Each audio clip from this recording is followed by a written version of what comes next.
Good morning. I'd like to call the Lane County Board of Commissioners regular meeting for Tuesday, March 13th, 2018 to order. And the first item of business on the agenda is adjustments to the agenda. Any adjustments to the agenda? Seeing none, then we'll move on to public comment. Getting the sheet brought up here. Folks will get 3 minutes to address the board, and I'll take the folks in order. And I will say before we get started that Commissioner Lycan is not here because he is sitting in traffic right now. He called me a few minutes ago. So he sends his apologies, and he will get here as soon as possible. I expect him to come bursting through the door any minute. So the first person I have signed up to speak is James Barber, and he'll be followed by Dennis Sandow. If you'll state your name and where you're from for the record. Morning, Commissioners. James Barber. I share a district with Commissioner Williams. And I'm a candidate for East Lane County Commissioner. We just got the ruling in from Judge Rasmussen regarding the aerial spray ban initiative, conveniently in time for the work session tomorrow, which is good. His ruling does bring up some issues that I'm hoping you guys will be considering. One is the effect it has on the citizens' initiative process. The citizens have a right to put forth their own legislation to the voters to be voted on. And I think his ruling infringes on that right with the way that we currently do the initiative process here in Lane County and probably most areas around the state. And that has to do with when the initiative is subjected to the separate vote requirement. So it's my hope that you guys will consider changing our process and having the county clerk and county council, if necessary, make sure that they meet those requirements at the beginning of the process instead of what happened this time, which was it happened at the end after they gathered all the signatures, and now all of those signatures are wasted. All of that effort and time that the citizens did has been wasted because any changes will need to go back and get a new set of signatures in order to qualify. So my hope is the process will be within that first 7 days that county clerk will subject the initiative to the single subject requirement and the separate vote requirement.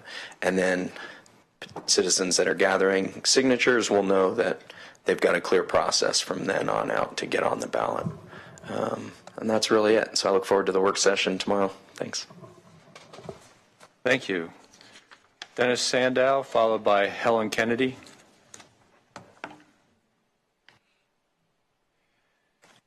Good morning. Thanks for this opportunity to discuss an issue that some of you are familiar with. Dennis Sandow, 123 Fur Lane. And I want to talk about the sale of 3 acres of property by Homes for Good for a proposed 94-unit development. This is a jurisdictional issue. It's not a planning issue at this moment. On the corner of Fur and Lombard, there are 3 jurisdictions: Homes for Good, Lane County, the owner of Lombard Lanes right-of-way, and the City of Eugene responsible for permitting. There's 2 neighborhood associations, Whitaker Community and River Road Community Organization. In the process of selling this property, at no time were any homeowners or property owners adjacent to the 3-acre parcel contacted. There's absolutely no discourse at all. Hence, there is no Goal 1 procedure. This leaves the citizens' only recourse is to come here.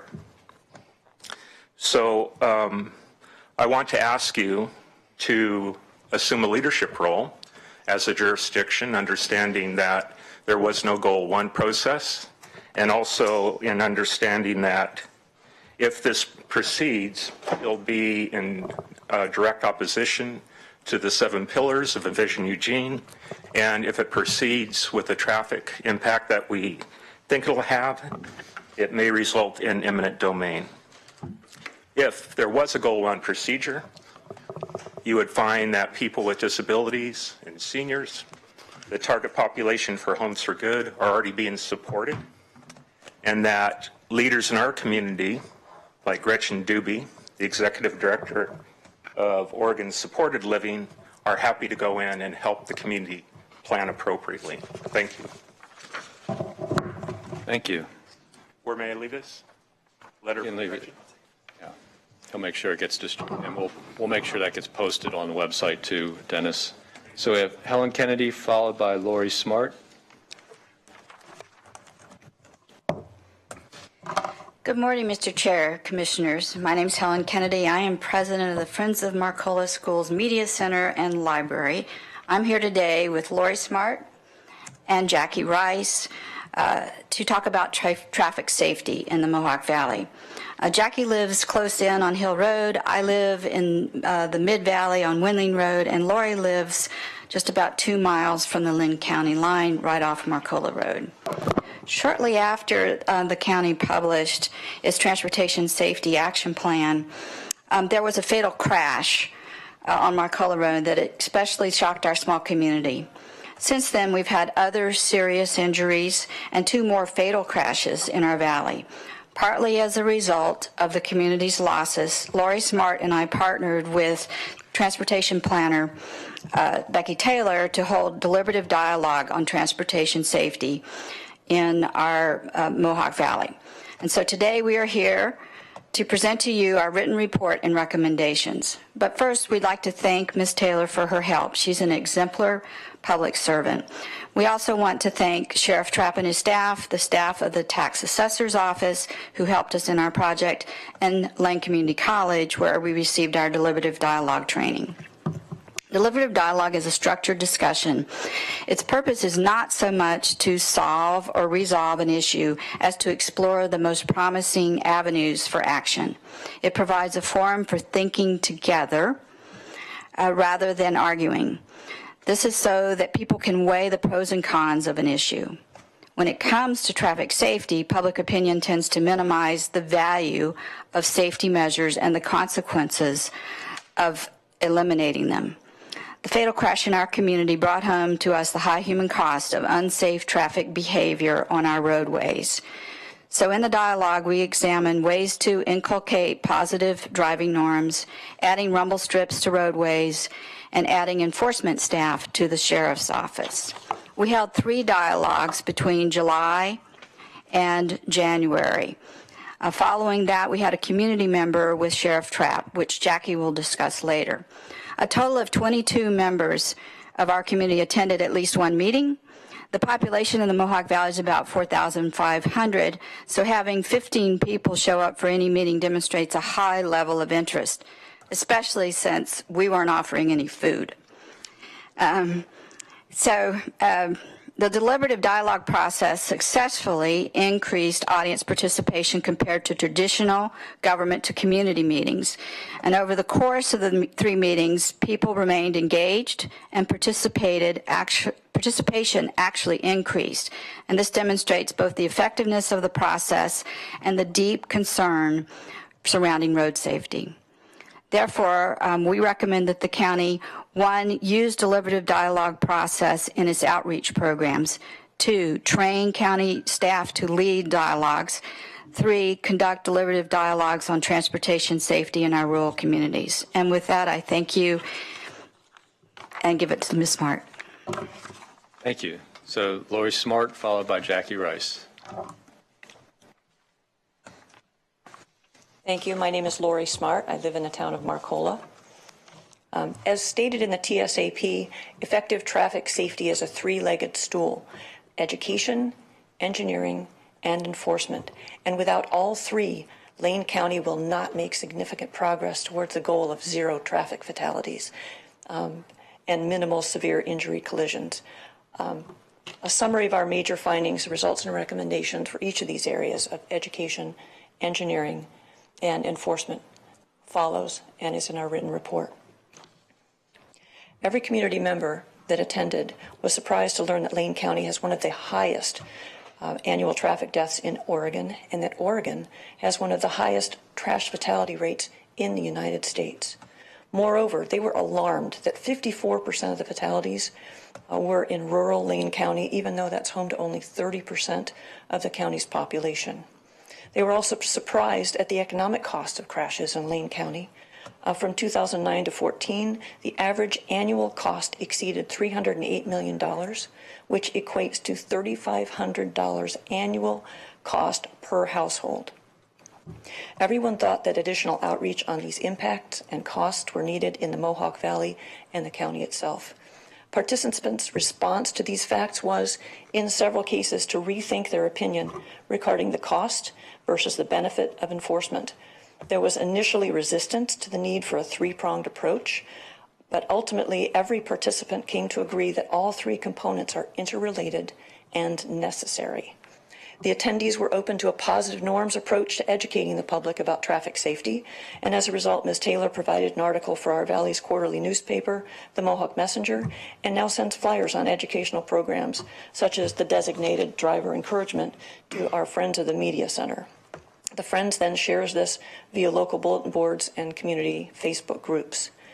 Most of the attendees were in favor of making driver's education for teens more affordable and accessible. Currently, our superintendent, Bill Watkins, and Helen Kennedy are working with Ms. Taylor, other rural school districts, and the Lane Educational Service District to find financial assistance for driver education fees and to train county residents to be certified driver education instructors.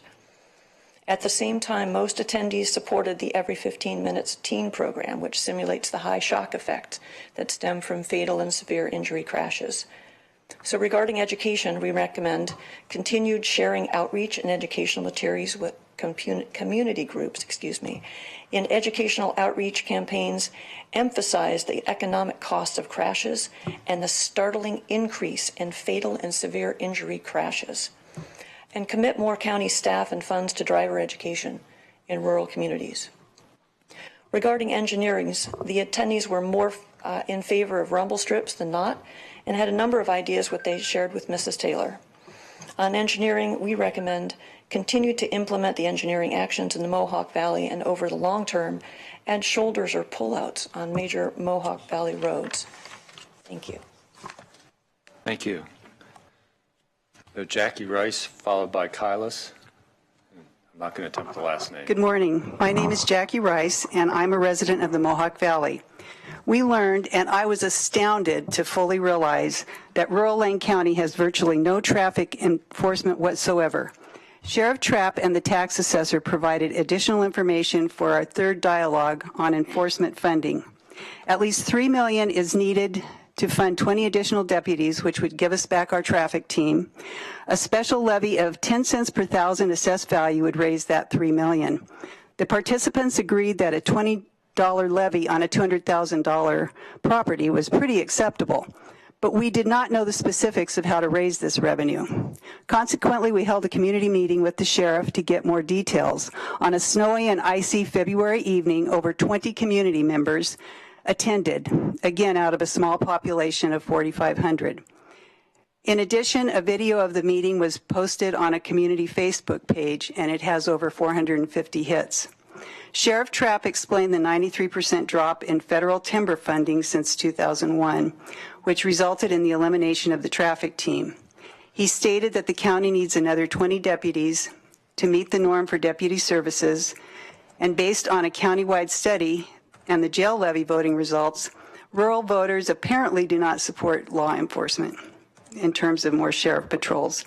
Several funding options were discussed, including funding from existing revenues, countywide levy, a levy on rural properties only, and a special public safety district for the Mohawk Valley. The sheriff outlined the many challenges to these. Clearly, additional revenue is needed for traffic enforcement. Moreover, chances are high that rural voters have opposed increased taxes for law enforcement because they are uninformed. They do not know the high number of and economic cost of fatal and severe injury crashes in rural Lane County versus the metro areas, and that the sheriff's office lacks the staff to meet standard patrol norms. On enforcement, we recommend educate the electorate on the cost of not enforcing traffic laws, for example, the cost of crashes and the number and rate of fatal and severe injury crashes. Next, the county commissioners find a way to fund patrol in the rural areas. This includes focus by not only those representing primarily rural areas, but those representing metropolitan areas as well. Think of driving to Shotgun Creek for that office party or the company picnic. Think of the times you hear it's a gorgeous day at the coast and jump in the car to have lunch in Florence, and you're on that Highway 126, rural.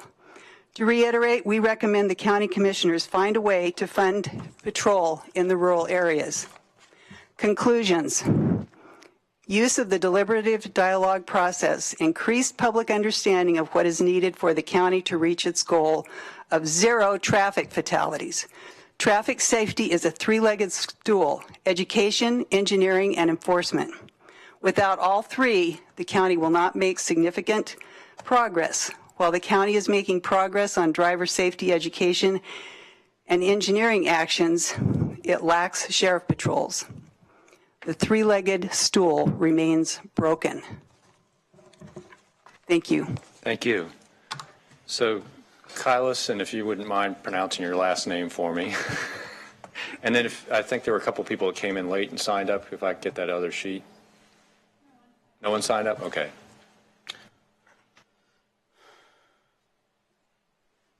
Thank you, Kylas. Good morning. My name is Kailas Nagarjuna. Most of you have heard my remarks before in a different jurisdiction about my concerns for the proposed construction of Lombard apartments. I have lived at 394 Lombard Lane for the past 16 years. It's been the home I've shared with 3 generations of my family, ranging from a child who was born to that home to his grandparents, my parents, who just passed away a few months ago in their late 90s. Our house is on the portion of Lombard that used to be gravel, but now is mostly dirt. There are lots of potholes, and when it rains, like today, a lot of puddles. I'm wearing my Bogs, local product. But never mind that.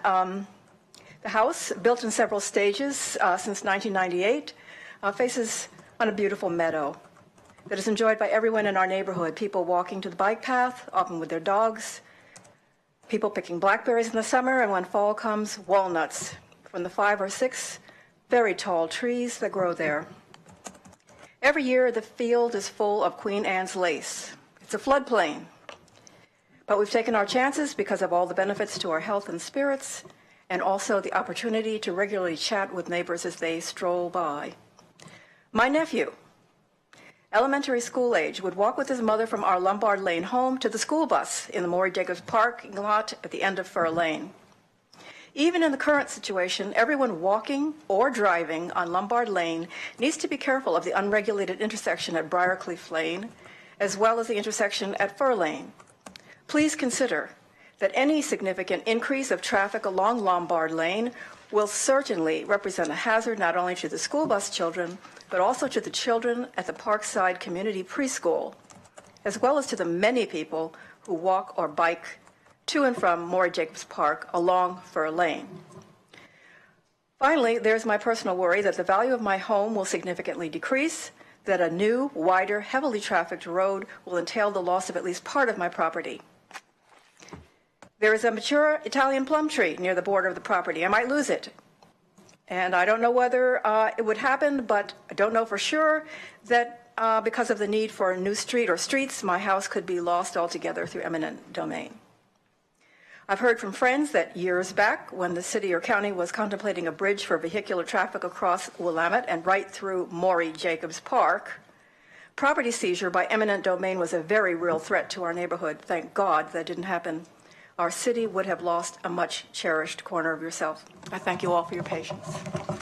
Where may I leave my remarks? Thank you.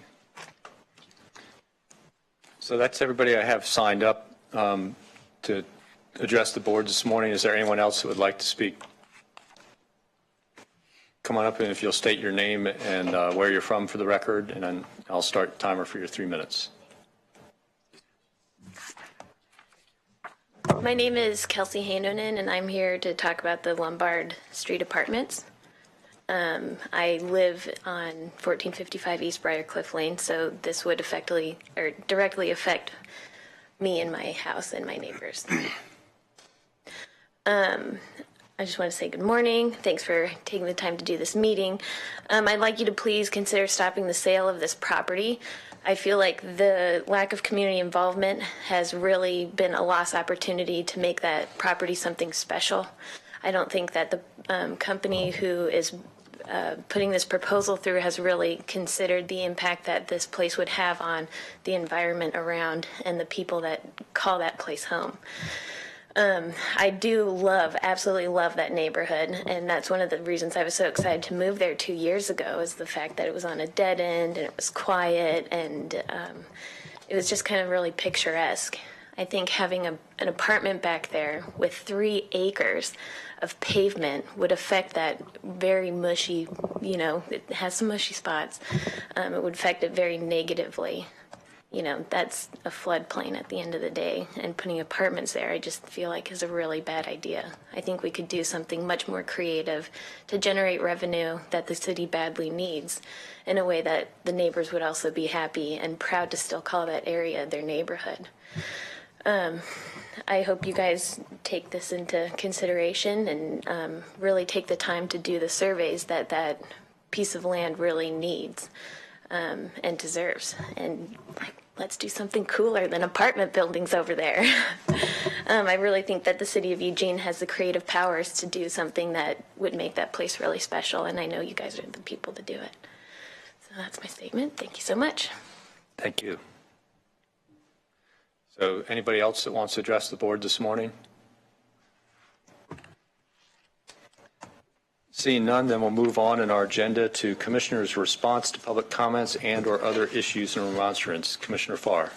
Thank you very much. A couple of things. I'm going to mention a couple of dates in just a moment. But first, talk to the folks from Lombard Lane, Briarcliff, that area. Mr. Sandow, you were here, talk to the board, the other board that we sit on, the Board of Homes for Good. And something that you said really rung true to me that day. You said the quality of your public involvement doesn't even register on the National Registry. Do you remember saying that? I wrote it down, and it had an effect on me. So as we move forward with a series of meetings that are going to take place, I'm working with John Belcher from the River Road Neighborhood Association to arrange for a time for everybody to get together and talk about options and possibilities. Aside from we're not speaking as the Homes for Good board right now. We're the Board of County. I'm speaking as a county commissioner, not for the board. So that's something that we'll move forward with, because there are a lot of questions surrounding that. And unfortunately, as we move forward, a lot of nice, quiet, dead ends inside of the UGB of the city of Eugene are not going to be there anymore, because the city of Eugene made a decision when it expanded the urban growth boundary just recently, after a decade almost of Envision Eugene, which I was a part of. They made a decision to not expand the urban growth boundary for residential. That means they're going to use every square inch of residential, R1 and R2, inside the existing urban growth boundary to maximize development, to put the maximum number of units on each, whether it's a single-family residential lot or an R2 lot. So that's one thing that we'll be talking about and that we'll be up against. And Mr. Sandow, you say that it's not a planning process, and you're right, but it really is. A part of it is how does Eugene take a look at long-term planning, and how do they look at what has happened in the past to help them make decisions about what's going to happen for the future. And we can use mistakes, recent mistakes, to help us to avoid those same mistakes down the road. A long discussion, more than we can talk about just this morning. I'm sure you'll hear from other commissioners regarding this, because I'm not the only commissioner affected by this. But once again, we'll move forward with it. And Carlos, I think you were there. You were talking about potholes and puddles on Lombard Lane. And I don't know if you remember, but Joe Casey was there. I don't think Joe's here today, but his words were, I would like to second the point that you had made that day. Your words were heard. They were heard by the entire Board of Homes for Good board, and also the Board of County Commissioners. And we'll take a look and see what can be done, both legally and, I'm not going to say morally, but legally in the right way to do things. So thank you. 2 days I'd like to talk about very, very quickly. Ms. Kennedy, can you spell your last name, please? Like the president, sir. It is, okay, so it's not Kenady. On August 5th, somebody called Kennedy, Todd Kennedy, was killed on your highway. And that day stands out for me. His name is spelled Kenady. I'd worked with Todd for a lot of years. And it really points out how unsafe that highway is, because it looks like you can go about 100 miles an hour up that thing. It really does, because it's wide, it's relatively straight, the sight lines are good, but people cross the line and people lose it. Commissioner Bozievich works extensively on this because the most dangerous stretch of highway is right in his district, which is Highway 126, going to the coast. So great testimony, all three of you this morning. Thank you very much. Then the last day that I'd like to mention, and this is a sad one, this is February 26, 2018, the day before we had our last board meeting. On that day,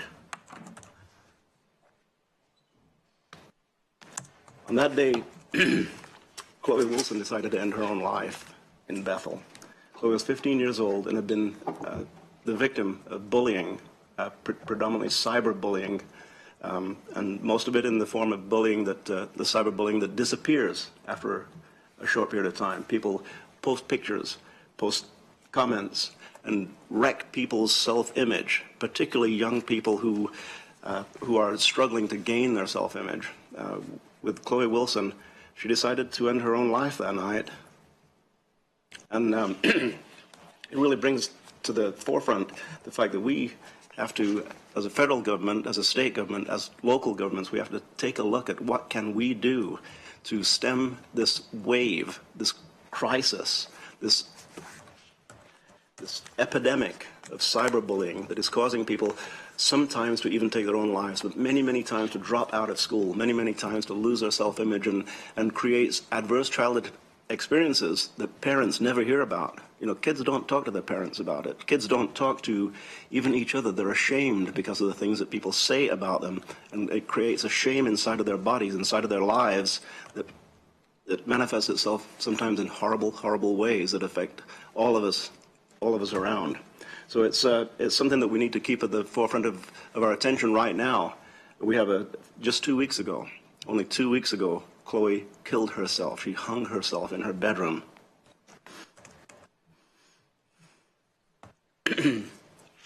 And, it's something that we need to pay strict and close attention to. Thank you. Commissioner Lycan. Thank you, Mr. Chair. Before I get to comment on Helen and Lori and Jackie's comments, I want to say thank you very much for coming here this morning. I must say, first of all, how about them Thurston Colts? 5A state basketball champions, you betcha. So I've got a big shout out to one of our Springfield schools, so winning the 5A state title from in boys basketball, and so I had to make present a shout out on that one first. So I just want to say thank you for your testimony, and I'm going to really stem it this way.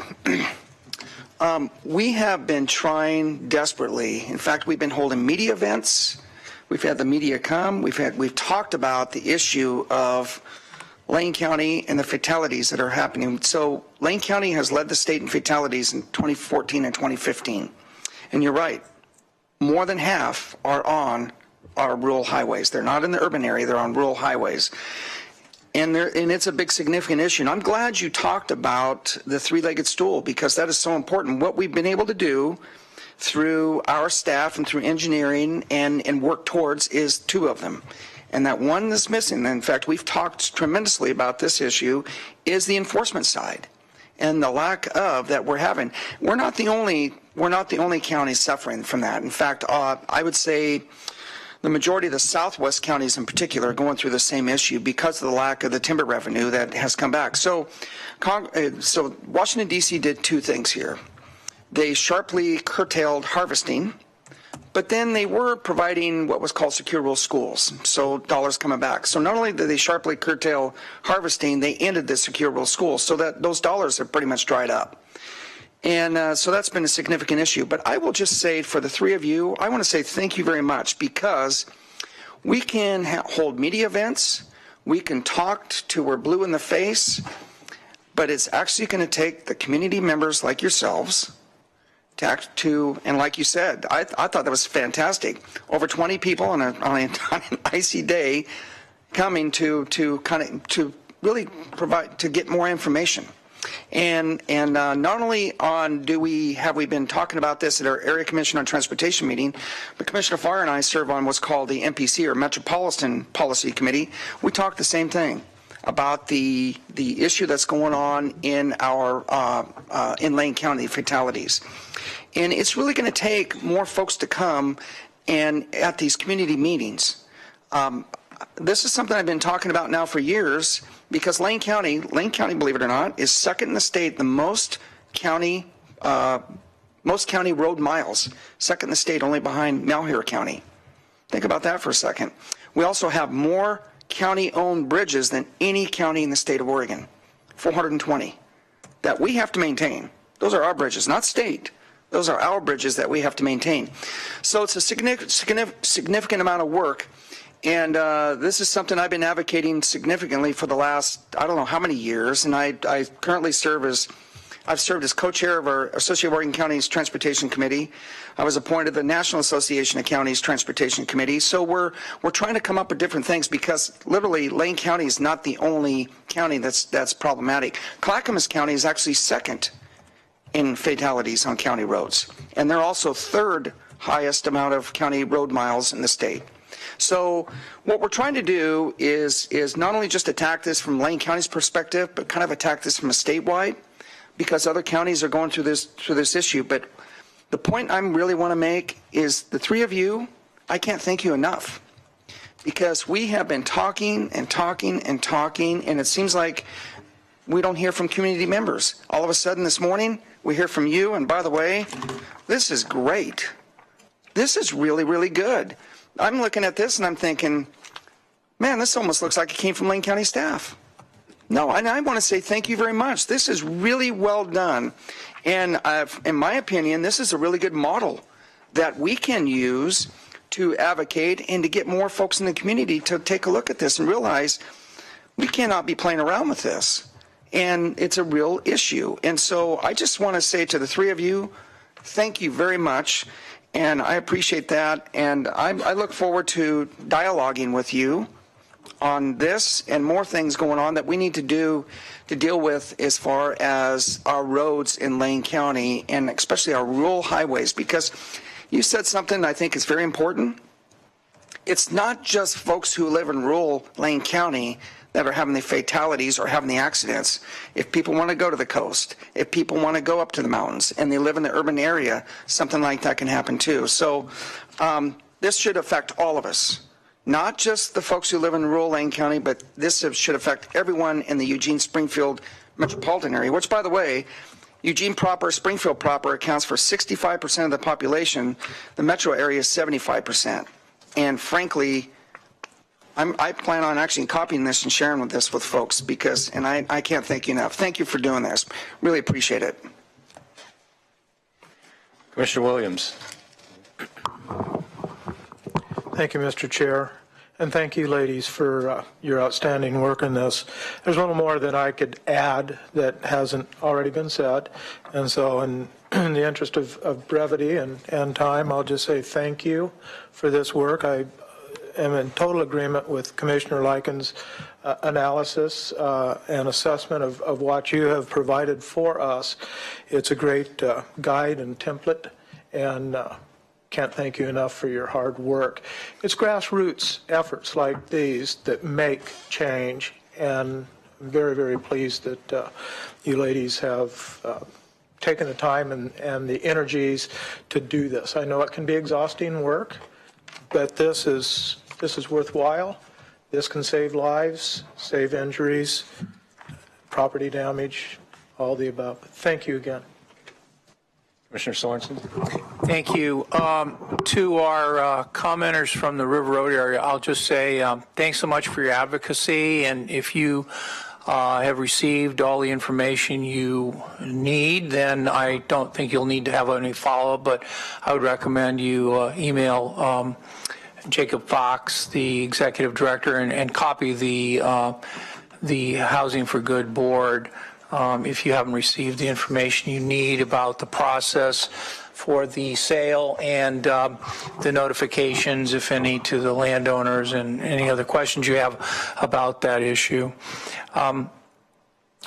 Regarding the public safety work, I want to thank you for your work too, because my district is the South Eugene district, and when you talked about the people going up the McKenzie or going out to the coast and living in Eugene, those are my people that are doing that, and I do get calls from them about problems they've had with rural law enforcement, i.e. the lack of rural law enforcement. So it is a big concern to people throughout the community, regardless of where they live in the community. The fact that we have this very high rate of wrecks and deaths, among the worst in the country on a per capita basis outside of the 12 incorporated cities in Lane County. So just looking at the population of Lane County outside of the 12 incorporated cities, we're one of the worst jurisdictions in the country in terms of those kinds of traffic fatalities, wrecks, et cetera. So to me, it is an ongoing struggle, and education plays a big role. Money plays a big role, because a lot of the things you're talking about require money. One of the commenters says, well, we should put more money into driver education. I'm not aware we put any money into driver's education. None, zero. We have not done that I'm aware of. Now, it may be that through our transportation funding flexibility, we might be able to do that sort of project, but I'm not aware that we have. And it could be that some of our stellar staff that knows about how to get grants and knows how to allocate funds could work with you on educational projects, and for that matter, the other high schools throughout the county. I think also you may be aware that we did try a special law enforcement district in your area about 20 years ago, and I worked with the then sheriff on that proposal, and we picked that area because of all the rural areas that had voted on the various law enforcement measures. The Marcola Valley Mohawk area had voted most prominently for these measures more than the other areas, and that's why we picked that as a special law enforcement district. But regrettably, that process kind of came to an end when we tried the same thing out in the area just west of Fern Ridge Lake, and that area really rose up against this proposal, and so it was shelved, and it was never put to a vote out there because of the public comment we received. So if you can be a partner with these other efforts around the county toward that goal, that is something that I think would maybe put some money into this, and then the things that require money, like the education, like the engineering, like the law enforcement presence, might occur. Thank you. Thank you. So I'd like to address a couple things. First, I'd like to thank Mr. Barber for asking us to fix that process on the separate vote.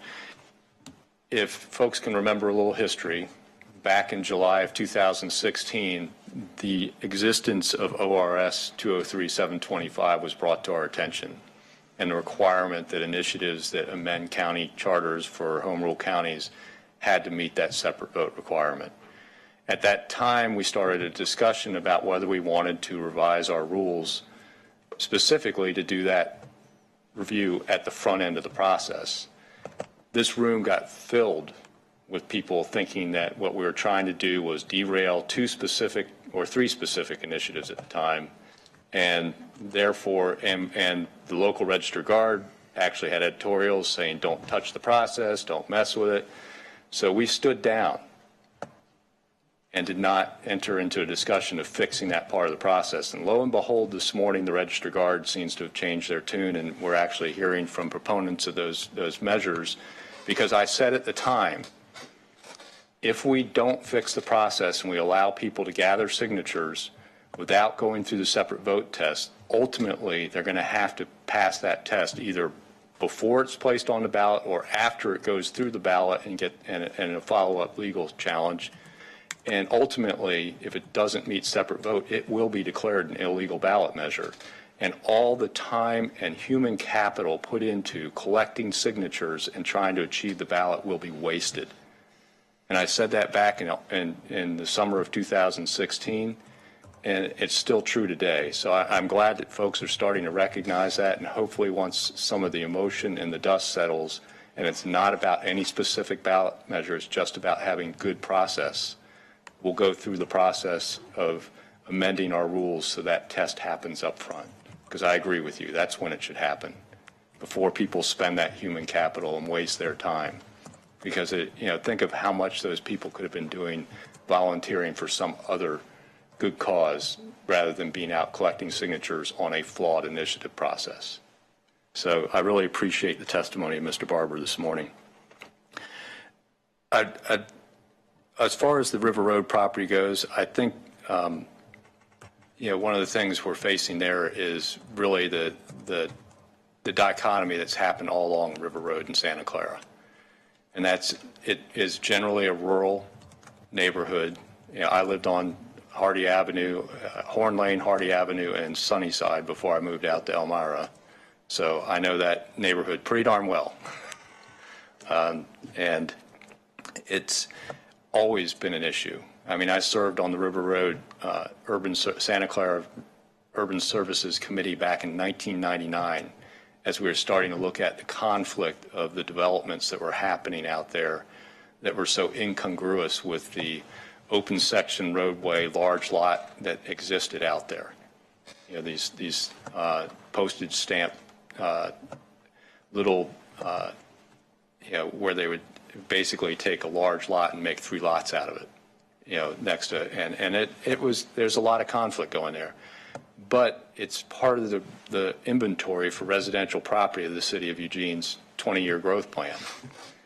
So it has to be developed at these urban densities. So there's this huge conflict that goes on. And part of that desire to have enough residential lands was the desire to place apartments in some of those areas. So they spotted certain areas and designated properties as R2, which is that apartment development. And whether Homes for Good owns it or whoever owns it, they're going to have to develop at a minimum density when they go to develop that property that meets that R2 zoning. And that's really where the process and the involvement needs to be. But that process to designate those R2 went through the state land use process with a Goal 1 process. So, it's sort of, whether it's Homes for Good that develops that property or some private developer, there's still going to be some kind of very intense development on that parcel because it's going to have to meet that minimum density requirement of that R2 zone. And I think where you need to maybe be talking is with the city of Eugene about what are their development criteria for apartments. What are their on-site parking requirements so you guys aren't living with cars parked all over your neighborhood? What are their requirements relative to landscape buffers, green space, play areas, all those things that go into the development criteria that will actually achieve a development that will at least not be as impactful as it could be. So I think, really, I would highly recommend that you all continue a dialogue with the city of Eugene because we have delegated the land use authority to them in that area. So that's really the entity that's the land use entity. Moving on to the report from the Mohawk neighborhood, I want to just also commend you all. What a great job. I'm glad you distributed it to us beforehand because I got a chance to read through it briefly before the meeting. And the conclusions are the same conclusions I've come to. In 2015, I pulled together and chaired a safety task force for Highway 126 West because we had 10 deaths between Eugene and Mapleton in 12 months. An insane amount of carnage. We looked at 10 years worth of traffic safety data for that roadway. Almost all of the accidents were lane departures, all the severe injury and fatalities. And almost all those lane departures were driver behavior related. Was only one thing that changes driver behaviors, and that's usually enforcement. Education can do a little bit of it, but enforcement's the most effective tool. And we determined then that that was part of the broken 3-legged stool. Actually, there's 4 legs, but emergency services, we've got pretty good emergency services in the response as far as people surviving an accident goes. So that usually gets, people don't talk about that other E too much. But it's a really critical issue for most of southwestern Oregon. The counties that lost that federal revenue don't have a sheriff's patrol. I mean, Josephine County has none. Curry County has almost none. At the same time, the legislature disinvested in the Oregon State Police. There used to be 600 patrol officers patrolling this state 20 years ago. There's just over 300 today. How much is the population and the vehicle miles driven increased on state highways over that time period? So it's not just a question of trying to get the county to get their patrol up. It's also about OSP, because they're really the ones that are charged with patrolling state highways. So we also need to be talking with our legislators about reinvesting in the Oregon State Police. They've actually been going the other direction. The governor's budget actually cut state police positions. So, that's just, don't just focus on us, kind of include the legislators in there and talk about OSP a little bit. But I even want to talk about adding 20 FTE, and not sure if that's going to cure, because when you talk about 20 officers, it's really only 4 additional officers per shift. And that's because you have to have 5 officers to cover a 24/7 schedule. Between vacation days, holidays, whatever else, it takes that many to cover 24 hours a day, 7 days a week is 5 FTEs. So you're only getting 4 additional per shift. We have 3 per shift right now. So that's 7 deputies across the entirety of Lane County, that 1,400 miles of roadway. I'm not so sure if that's enough additional force to really make that difference, because we're still not responding to property crime. So as we staff up with those 20 deputies, are they going to have the ability to do traffic patrol, or are they going to be consistently pulled off to respond to other crime? The article was in the paper just the other day about the city of Eugene's not responding to all calls at this time. If that article had been about Lane County's response percentage, I think it would have been a far different story. So, I think that it's a bigger issue than just 20 FTE, which gets to a very complex question of how do you fund that. And particularly with rural patrol, folks inside the city don't really want to pay for the patrol because they already pay a relatively high millage rate in their municipal tax bill for their municipal police force, so they don't really support those things. So if you only have it outside, we get to that issue of those folks generally are not real supportive of tax increases. Plus the tax base drops significantly when you remove the cities out of it. So there's a real, how do we resolve this problem? And one of the things we've looked at is the Deschutes County model of getting to how we fund public safety with a local source that we control rather than being dependent on the federal largesse of secure rural schools or the state legislator's budget process. And that took them 8 years to get through that process and get to yes. But it's a process that's been successful in Deschutes County, but it involves now amending the Metro Plan, because the Metro Plan has a prohibition against having any sort of special districts, including law enforcement. So we've got to get the city of Eugene and the city of Springfield to say yes to additional law enforcement enhancement districts. And it's going to be a long, complex road to getting to that additional funding, but it's one I'm really, focused on. And my role as chair this year, it's something I've started that conversation. I've worked it into our strategic plan that we're going to look at amending the Metro Plan specifically for that purpose, to start that process. It may take several years to get to the point where we've got that local permanent funding stream to support patrol, but I want to get there, and we need to start sometime, and this year is the year we're really getting started on that. So I appreciate the conversation you all are having. Like Commissioner Likens said, we've been talking about this for years up here. It just isn't resonating out in the community, that lack of enforcement and what that means in the way of carnage on our highways and the cost to our citizens of that carnage, and the disconnect of people not wanting to support financially the enforcement, but they're paying for it anyway. Higher insurance rates, loss of family members. It's just, an important issue and one that I am very focused on. And I really appreciate what you guys did out in Marcola area, because I'm sure now that area understands that issue much better. And I can't say enough about the work you guys did. So thank you very much. Any further comments from the board? So with that, I'll move on to the rest of our agenda here. We have emergency business. Is there any emergency business this morning? Not today. Any from the board? Then we'll move to the consent calendar. The consent calendar is motions that are generally considered routine by the Board of Commissioners that are passed in a single motion. If you want to see any of these items, you just go to our website and you can click View Material, and you can see the details of each item we're passing under the consent calendar. And seeing there was none of them pulled from the agenda during adjustments to the agenda, we'll be voting on this as a whole with no discussion. Is there a motion to approve today's consent calendar? Commissioner Lyken. Thank you, Mr. Chair. I'd like to move approval of the consent calendar. Second. It's been moved by Commissioner Lyken, second by Commissioner Williams.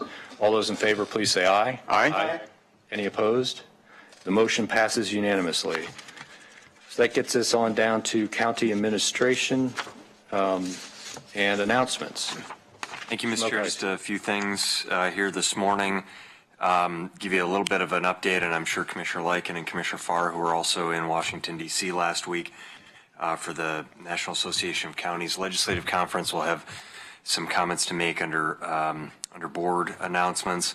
I had the opportunity, as I serve on the National Association of County Administrators Board, to meet with that group last week, and we had our roundtable idea exchange session at the conference. A lot of discussion around mass shootings and how counties are working with other public sector agencies and communities around the country to plan for mass shootings, discussions about emergency preparedness, mental health, opioids, and pregnancy in jails was a big topic, and certainly mental health and opioid addiction generally in the general population, but all three of those topics as it relates to our jail populations was a big topic for administrators around the country.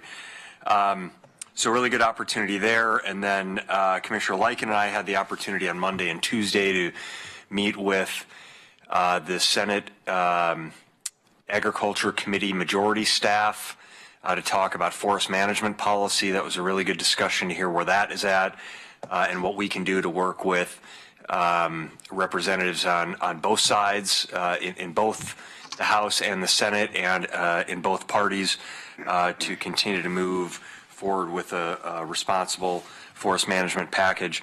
We also met with Senator Wyden, Senator Merkley, and Congressman DeFazio's staffs. Really great meetings that focused largely on transportation and infrastructure as the president's, I have it here, we received this. Secretary Chao spoke at one of our sessions, the President's Initiative for Rebuilding Infrastructure in America. It is pretty clear to us from our conversations with the congressional delegation staff that it looks like this discussion on transportation infrastructure at the federal level is likely to be pushed out to 2019. And so they're going to be waiting for the next Congress. And clearly the Senate and the House are where this issue is going to get legislated and discussed and resolved. But we provided our one sort of an overview of the great work that the legislature has done in approving a new transportation package and how that's helped us with ongoing maintenance needs within our road and bridge functions, as well as other transportation. So we talked a lot about transportation safety in all the things that we heard from folks this morning about the significant rate of fatalities in Lane County, higher than the Oregon average, which is higher than the national average. We talked about that, so that was a great opportunity to hit home on that issue. We also talked about other infrastructure project needs, things including a future courthouse and justice center, the exciting things that are happening in our urban areas as it relates to redevelopment of core areas. Forest management was a big topic, and then of course housing was on everyone's minds. And so really great opportunity there to engage with our congressional representatives. happy to answer questions about that. But again, I know that Commissioner Lyken and Commissioner Farr will have some things to add on those meetings. We begin tomorrow our meetings with departments on budget development for next year's budget. And so we're back in the swing of things for our budget process. And one thing I wanted to bring to the board's attention, on April 11th, you have an invite for a meeting on April 11th at 3 p.m. It's a budget committee meeting. This is not the typical orientation that we do every year where you just sort of pick up your packet and you can, it's an option for commissioners to show or not show, as well as citizen members. This is what we're deeming more of a required or mandatory budget committee meeting, and this is new. The point of this is we found that in the last several years, as we worked through the budget committee process, both citizen members and commissioners have requested information or expressed a desire that maybe we focus on some topics that we had not thought to focus on at the staff level. So what we want to do at this April 11th meeting is have all 5 commissioners and all 5 citizen members of the budget committee there to give us your thoughts about what you would like to discuss throughout the budget process, so that we know that in ahead of time, so we can build it into the schedule, so that we make sure that we're meeting your needs and the needs of the citizen members of the committee. So if you'd mark your calendar, you should have an invite, and if you'd take a look, accept it, or if it doesn't work for you for one reason or another, work with Diana Jones on that Wednesday, April 11th at 3 p.m. Ask all the commissioners to be there. That's it for now, unless you have questions for me, Mr. Chair. One other thing I will just say, sorry, on the congressional meetings, because this was important in each of these, really appreciate the opportunity for Commissioner Lyken and I think it's really great when we have these opportunities. Commissioners add such great value and bring a perspective that is closely tied to the people that you represent into those offices. And the staff oftentimes can bring a level of detailed knowledge about particular issues that is of value, but the commissioners really are the connection to the community. So I appreciated that dynamic. And one of the things that we led with in each of those meetings was telling the story about what we've done in Lane County over the last several years. And we talked about how we didn't want to have to go to Salem or go to Washington, D.C. and complain to our representatives for more money to fix our budget problem.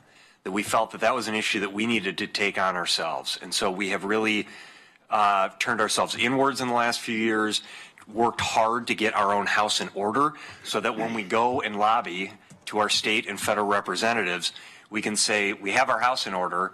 Please help us with the needs that our community is asking for. Things like transportation safety, things like public safety concerns, quality of life issues, mental health, in our community, housing constraints.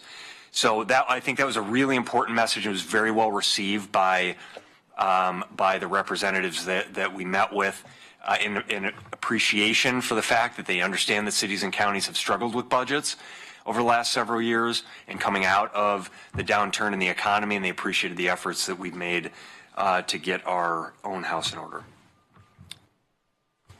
Thank you. So if there are no questions for Steve, then we'll move on to item 6B, which is a report in the matter of presenting the second quarter fiscal year 17-18 financial report. And we have John Mosby from our budget office. Steve, do you want to kick this off? Or? Well, you can see John and I both wore striped ties today. And this is a reflection of the positive trajectory of our financial management and the overall state of our organization. I think is we are coordinated on this front. We do these quarterly updates, Mr. Chair and Commissioners, as you know, and just playing off of the last comments that I made to you about the story that we're telling our representatives at the state and the federal level of getting our own house in order. This is a critical part of that, is making sure that ongoing financial management, understanding the economic trends in our community and around the state, understanding what's happening with revenues and expenses, and having this be a regular part of our dialogue, just as strategic planning is a really critical component of the culture of financial management and well-being that we've created here in Lane County. So with that, I'll turn it over to John to provide an overview. Although, is there any symbolism in that you have Ford chevrons on yours and he has back chevrons on his? Well, I guess we're covering both. We're covering both ways. If we, if we hit a downturn, then we'll be ready for it. And at the moment, we feel pretty good about where we're at. I think John's wearing his Yale colors, though, right? There you go. Exactly. All right. Well, thank you, Steve, and thank you, Chair Bozovich and Commissioners. So this quarterly financial report is going to cover the second quarter of the current fiscal year, going to be the period from October to December of 2017. I'll go over national, local economic indicators and then talk about some county financial information. So starting with the Consumer Price Index, the 12-month change as of December 2017 was an increase of 2.1%. For the Portland-Salem metro area, we only have half-year increments, so the change in the second half of 2017 was 3.9%. That's a little higher due to increases in fuel and energy costs and housing costs. In terms of unemployment, the national unemployment rate dropped to 4.1% in December. That was down from 4.7% in the same period last year. Inflation continues to rise steadily. We had a 0.1% increase in December. You can see in the last 6 months it's been increasing most of the time at a fairly steady rate. The CPI for medical care gained 0.4% in the quarter ending in December, while health insurance was unchanged. The annual CPI for health insurance during that 12-month period was also unchanged. So this is quite different than we saw in past reports where health insurance CPI was going up 6 or 8%. So obviously that growth has slowed down quite a bit. Moving on to local economic indicators, unemployment in Lane County is unchanged in the past 6 months. It was 4.2% in June, increased to 4.7% in September, and decreased back to 4.2% in December. In Oregon, the unemployment rate increased in the last 6 months. It was 3.7% in June and increased to 4.1% in December. The national rates were 4.3% and 4.1% respectively. This next chart has peak job losses in Lane County during the recession. So we had 18,000 jobs lost during the height of the recession, and we've regained all those back as of September 2016. And we've surpassed that total by about 3%. However, manufacturing's only regained 24% of jobs lost. So this last chart, the job growth outlook chart, has not been updated, but suffice it to say we have a fairly positive picture of job growth in Lane County over the next 10 years. The Oregon Employment Department is forecasting 11% growth. Labor force participation continues to rise. You have two lines on that chart. You have the actual labor force participation rate and the demographically adjusted full rate, so what we'd expect it to be if everyone was employed. You can see those two lines are about to converge. They haven't quite met yet, but they're getting pretty close. This data is from June, so as of December they might have actually crossed, which will be the first time that's happened since the late 90s. The U6 rate in Oregon continues to decline. It's down to 8.3%. And remember, this is this broader measurement of unemployment that captures quite a bit more job seekers than just the U3 rate, which is the headline rate. This is the lowest it's been in at least 15 years and probably longer than that. Wage growth continues to kind of be tepid. This is the only kind of piece of economic information that isn't extremely positive. We're kind of around 2.5% wage growth, and we've been there for the past year or two. This is quite a bit lower than it was pre-recession when it was closer to 3.5%. This suggests there is still some slack in the labor market, so we'll keep an eye on this and see when wages start to get to pre-recession levels or if they do get there. The real estate market in Lane County continues to be very strong. The average price of a home in Lane County grew to $283,100, and that's from $264,400. That's a 7.1% year-over-year increase. The median sale price rose by 7% from $242,000 to $259,000. Total market time decreased from 77 days to 62 days. Building permit activity was strong. Residential permits increased in the quarter by 23.2%, and commercial permits increased by 37.5%.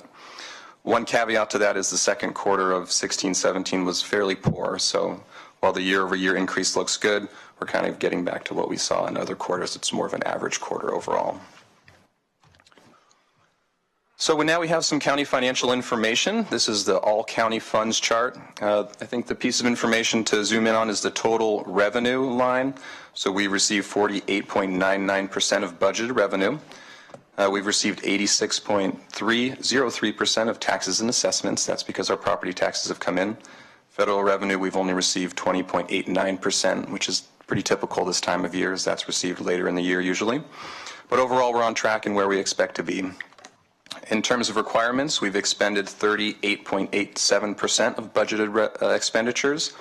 And this number will fluctuate up and down depending on largely our vacancy rate. So you can see for salaries and wages, we've only expended 42.82% of budgeted expenditures. So that's almost exclusively due to the vacancy rate. Other items like capital expenses will tend to fluctuate depending on when they're spent over the course of the fiscal year. For the general fund revenues, we're positive and within budget. We've received 70.4% of budgeted annual general fund revenue. This is an increase of 4.17% over the same period last year.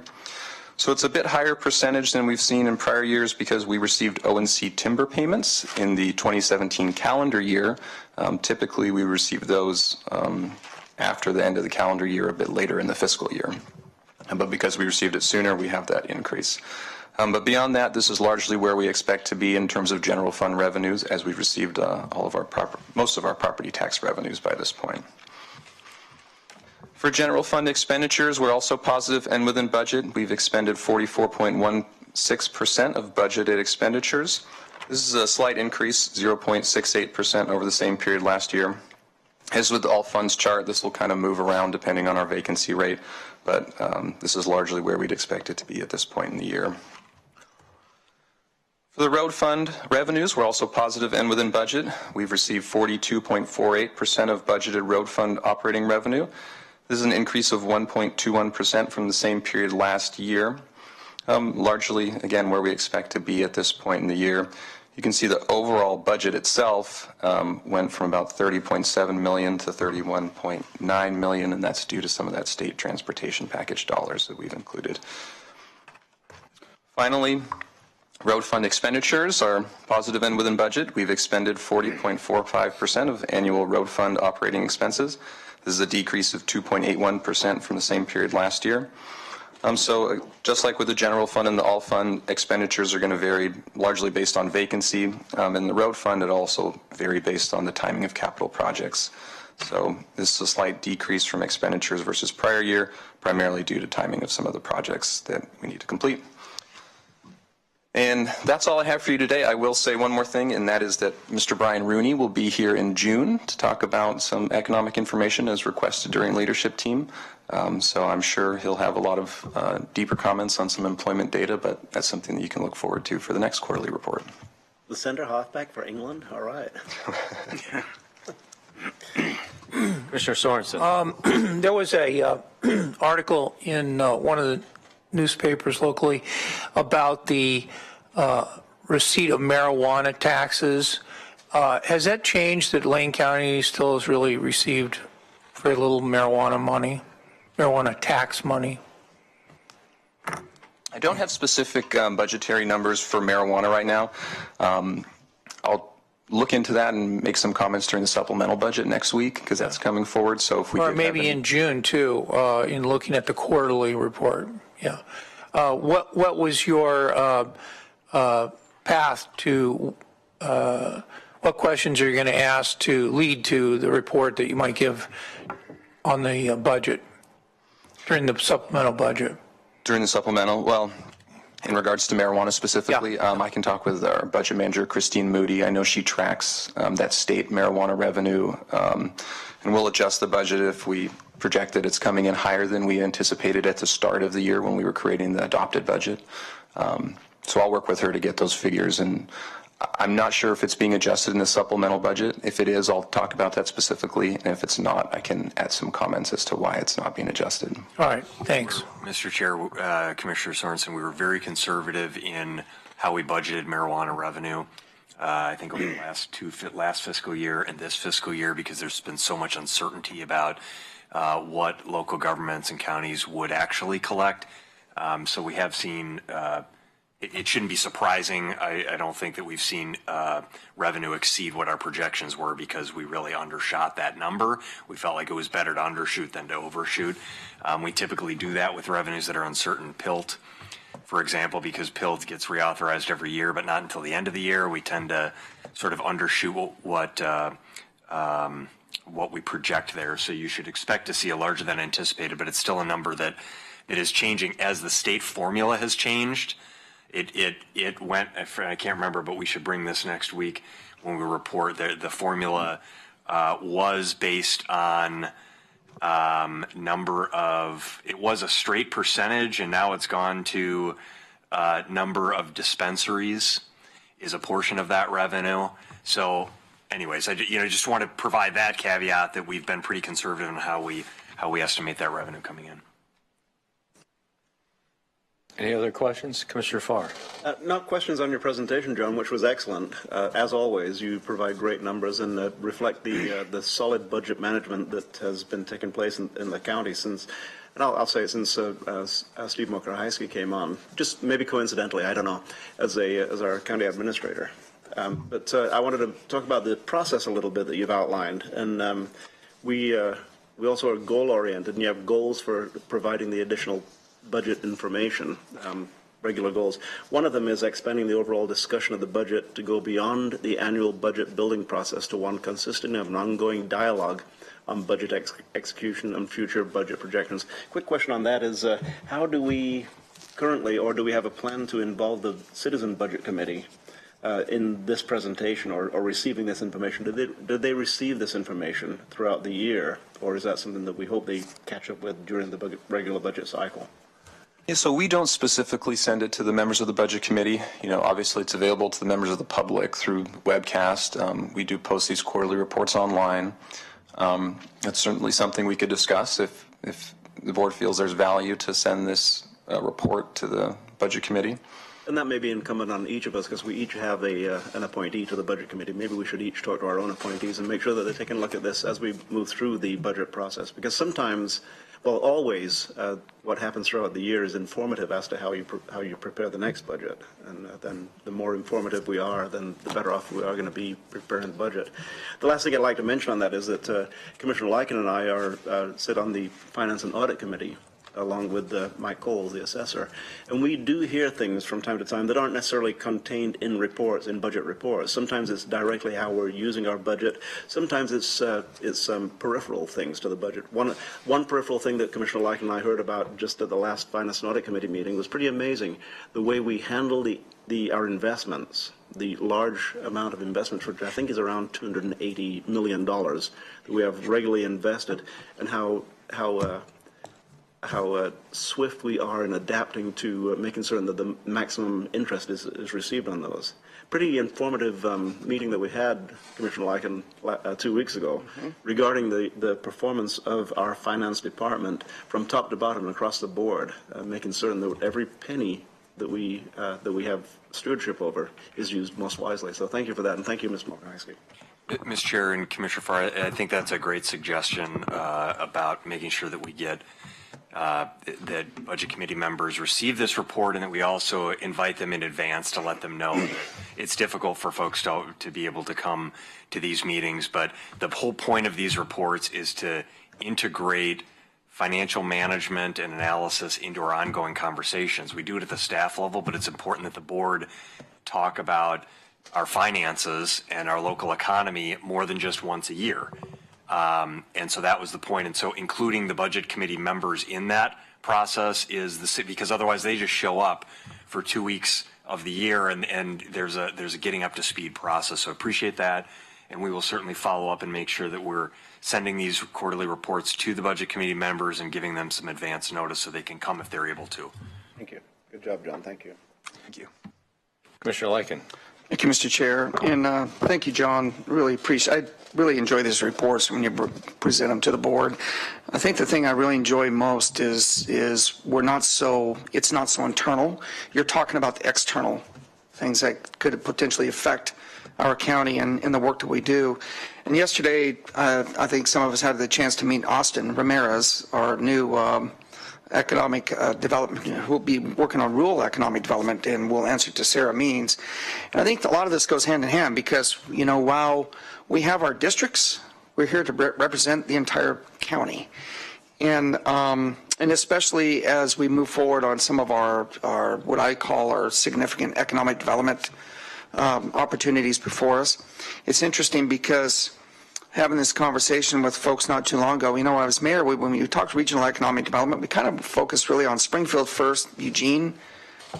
Well, as a county, when you think about regional, you're talking about 3 or 4 counties now, and so and especially when we talk about our trade sector strategy.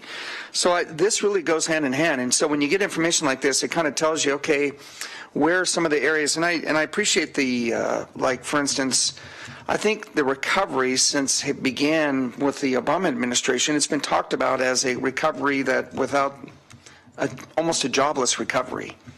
And so here you're talking about not just the, but what I see here is that not only have we recovered our jobs, we're now more than what we lost when the Great Recession happened. So it's good information for us to have.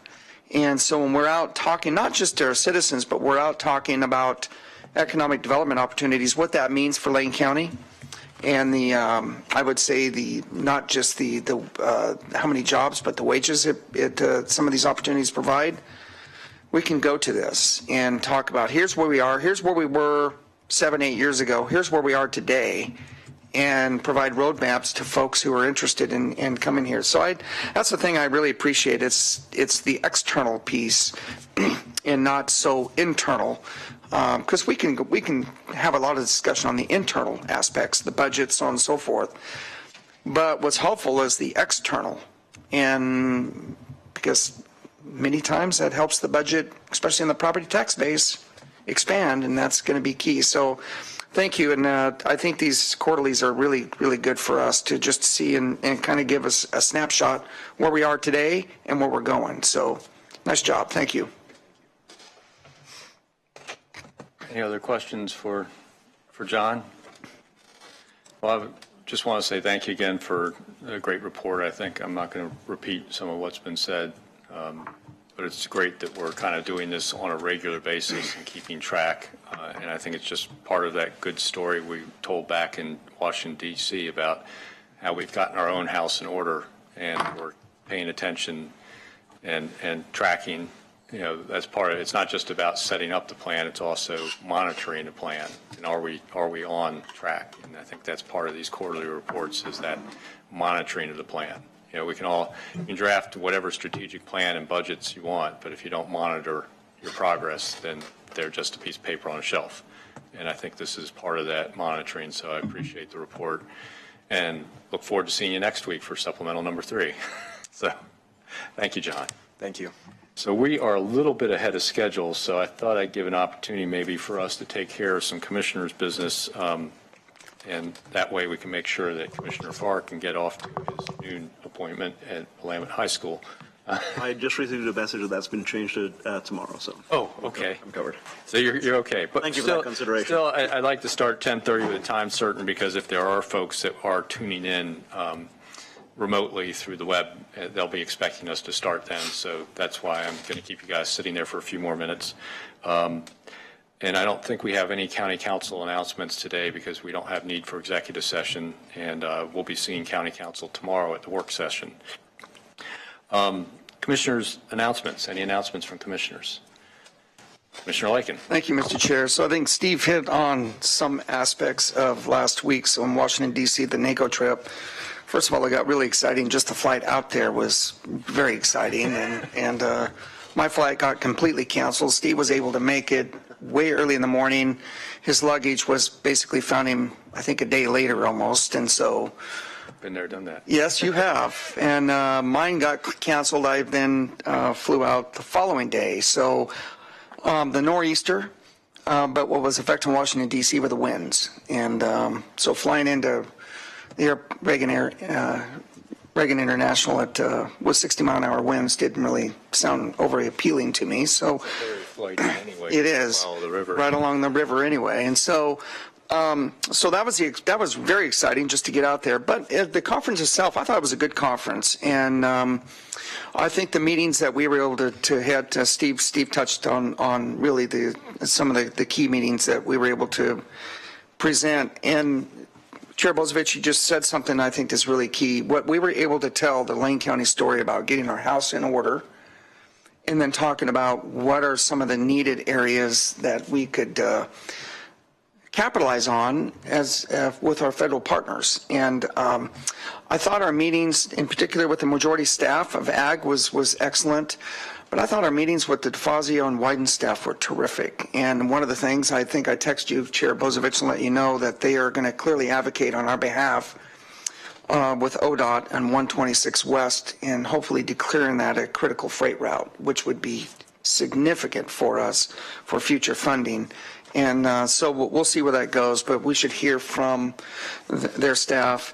I was able to participate in a press conference that included Senator Wyden. He led it off, and this was Secure Rural Schools in Pilt. And it was great to hear Senator Wyden just talk about that this isn't just about secure rural schools, but we need to have a significant forest management plan. And he mentioned the word harvest. We have to have harvest. Those involved were also Kathy McMorris Rogers, Congresswoman from Spokane, who's number 4 in the leadership in the House. So very, very influential member of Congress. And Congresswoman Suzanne Bonamici from Oregon also participated in that press conference. So it was great to see a bipartisan discussion about the importance of SRS, PILT, and forest management, what that means to counties in the country. So it was great to hear from them. I think about 6 or 7 members of Congress did participate from mostly on the west side, western region of the United States.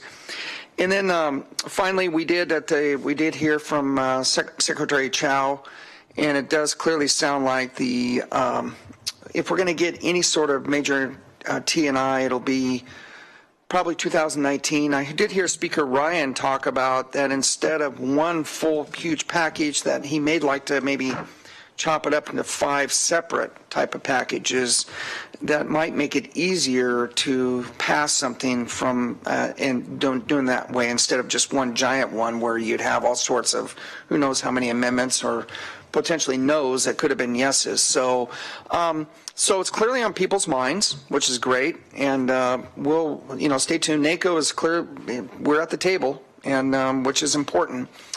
But I thought overall the trip was really was good. This seemed to be a more engaged trip this year than even past years that I've been able to attend. So I was really, really pleased. And I know, Commissioner Farr, you've served on a panel, I believe, and so looking forward to hearing from that. And but well worth it. And finally, as part of the traded sector strategy, we have formed 4 different working groups centered around mass timber. And I've been chairing what's called the Regulatory and Advocacy Group. And we had a meeting last week, and Sarah Means and Courtney Griesel from City of Springfield are our staff and have done a great job bringing information. But 4 different groups looking at mass timber, and that's part of our traded sector strategy along with high tech and food and beverage. And so there's a lot of things going on here in Lane County. It's pretty exciting to see, and looking forward to really moving things forward. So thank you, Mr. Chair. Other announcements from commissioners? Commissioner Farr. Kind of hard to follow, Commissioner Lycan. You got a great deal accomplished while you were back there. It was pretty amazing. I've seen the photographs. It was pretty well done.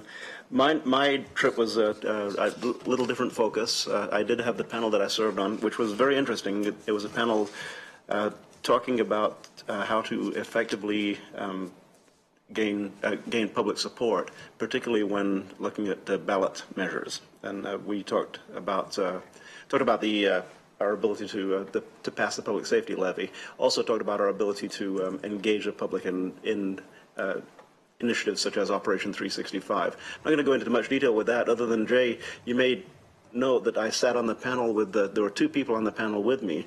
The county administrator or CEO from DeKalb County, which is Atlanta, Georgia, and then the mayor of Baltimore, Christine Pugh, who really, I was enchanted by Christine Pugh. Baltimore is a great town. I've always loved Baltimore. Was a Colts fan before they disappeared off the face of the earth.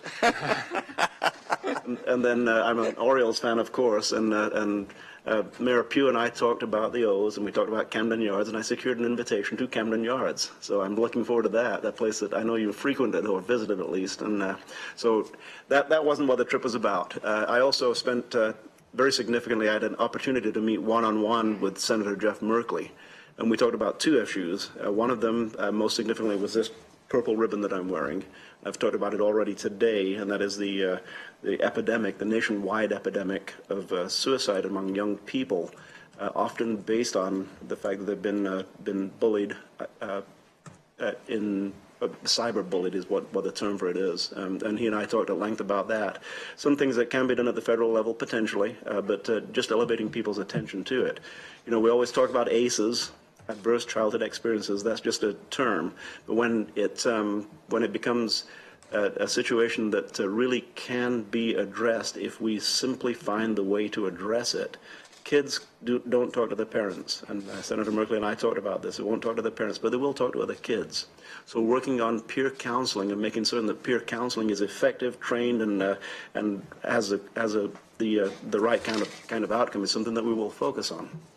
We will also look at what do we do about the instant chat that disappears, the punch to the face that goes away after a short period of time, that affects the person who's been punched in the face, and then there's no recourse because it's gone. It's gone completely other than in the person's mind. The second thing that we talked about was housing, which we always talk about, and he forwarded information to me from his staff regarding how we're going to be working together on in whatever ways we can to forward our housing initiatives in Lane County. So it was a good trip. The only other thing I'm going to mention is today we talked about a development on former Homes for Good property. Of course, we're talking about that and we have a recent example of a developer annexing property and developing R2 adjacent to county property on what had been county property and was adjacent to county property. So that's the Echo development, the Echo apartment development on River Road, which has caused tremendous consternation among the county neighbors who are suffering from incursion from the apartments. Apartments that allow only one parking space per apartment, charge for it, and these are three-bedroom apartments, sometimes with more than 3 people living in them. Students live there, for instance. And people park in the driveways, on the streets, around the stop signs, cluster parking, smoke on lawns, walk dogs, etc., based upon the fact that the city, I'm saying this slowly, the city allowed a development to go forward that should not have been allowed to go forward in terms of how parking and other effects on the adjacent neighborhood that do not receive city police or public safety patrol. So last night, as we've been working on that for more than a year, last night the Eugene City Council talked about it, and what's in process with the Eugene City Council is the streets surrounding Echo, the county streets. The city is considering annexing the streets only, and they're moving forward with that. And it's in the streets only, not the properties, in order for them to patrol and enforce both parking and speeding issues on those streets that are affected by Echo apartments, owned by formerly, at least developed by the same developer who's considering developing a good developer, by the way. This is a good developer. It's not somebody that we can say, hey, these guys do a bad job. They did what the city let them do. And they're the ones who are considering the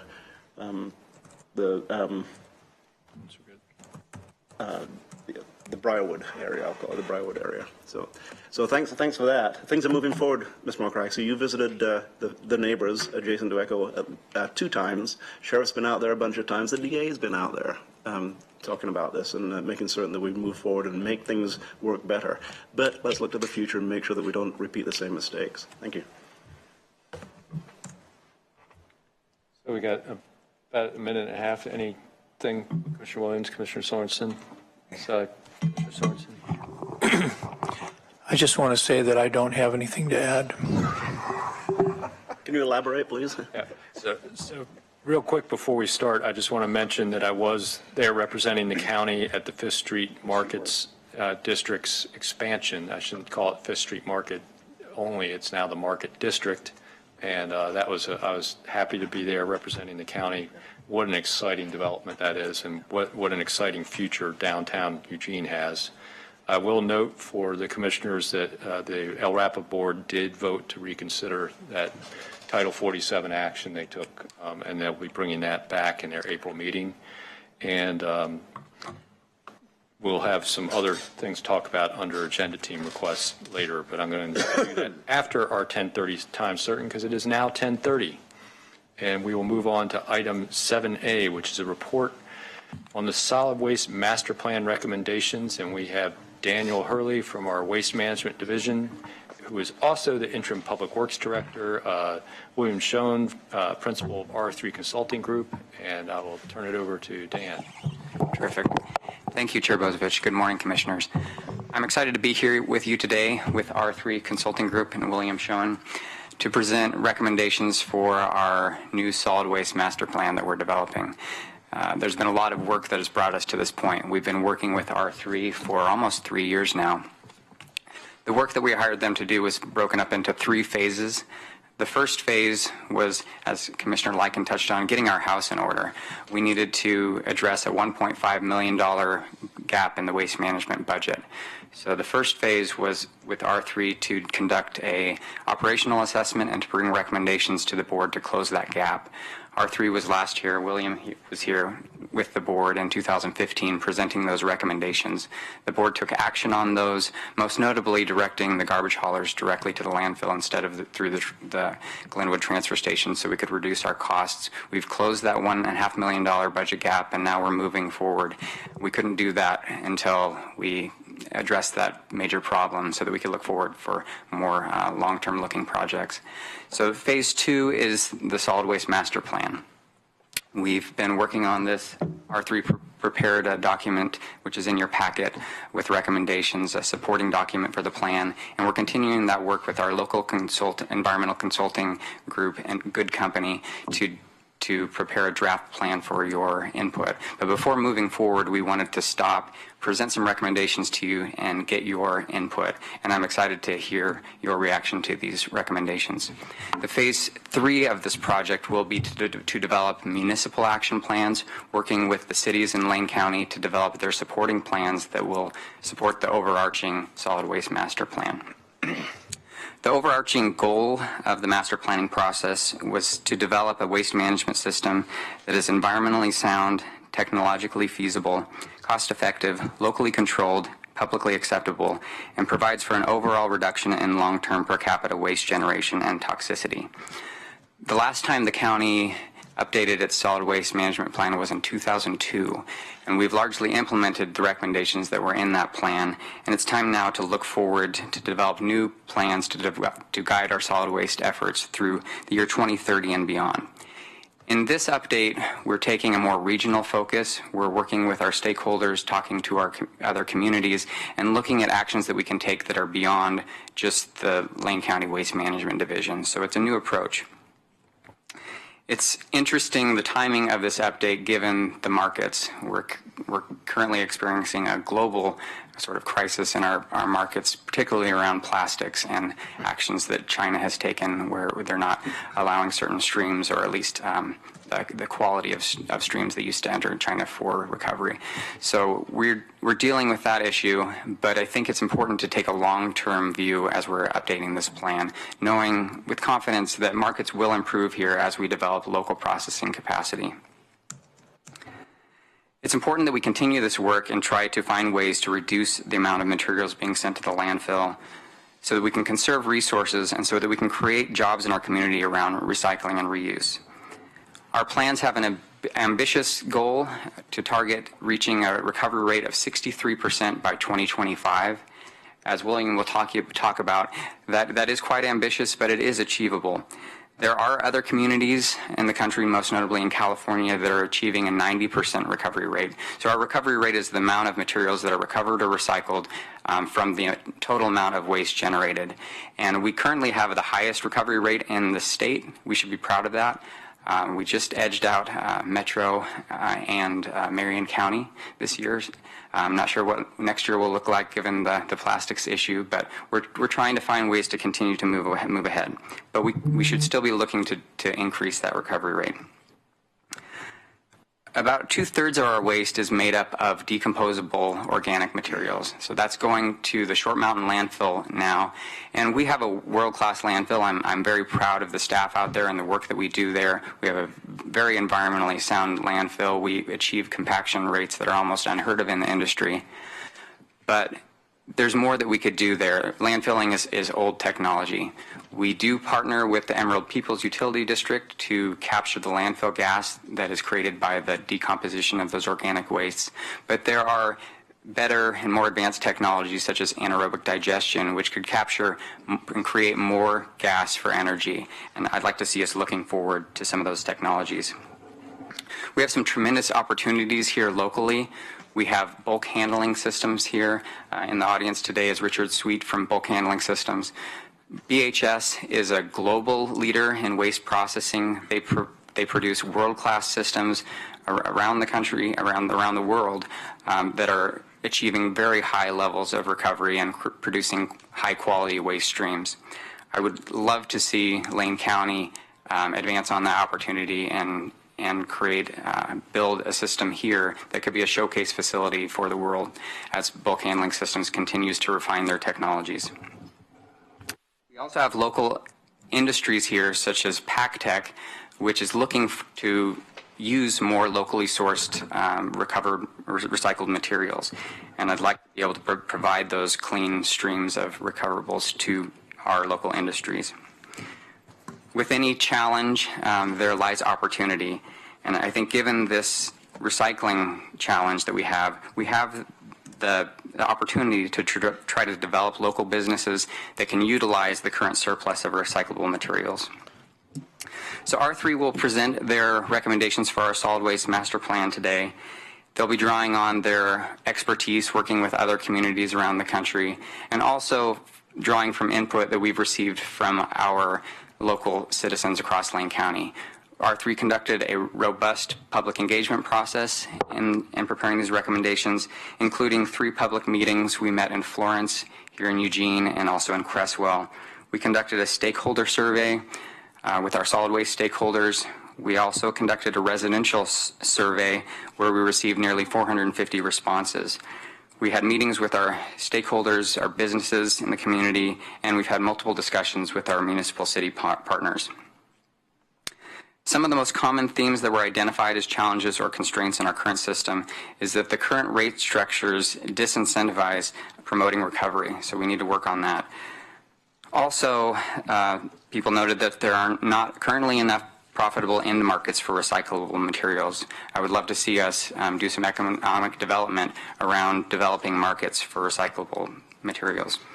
There are some issues around public perception of solid waste and recycling and some needed education. And people pointed to a lack of communication between stakeholder groups, the county, the city, waste haulers, customers, et cetera, to be able to move things forward. So those are some things we can work on. So using this input, R3 has prepared these recommendations, which I'm anxious to hear your feedback on them. We will then incorporate your feedback and these recommendations into our draft solid waste master plan, and I'm hoping to bring that to you in May. So without further ado, I'll introduce William Schoen again, who will take you through the recommendations. Great. Good morning, Commissioners. Is there the presentation to set? Oh, no. I thought that was... Sorry, I should have had that ready for you. Maybe you could introduce yourself while I'm working on that. Well, let me just start by saying, and we laid this out in our report, that the county's solid waste management system is strong. I don't know of any other municipality that has the ability to control its solid waste management future the way the county does. You have and operate the countywide transfer station system, which is huge. You have, as Dan mentioned, the Short Mountain landfill, which has more than 100 years of landfill capacity, which is almost unheard of. And you have very qualified staff at the division that can manage the realization of the county's vision for its long-term solid waste management system, however that evolves. So again, that's you're in a very good position. And now the question is, how do you want to move forward? What's the ultimate goal, and how best to get there? So.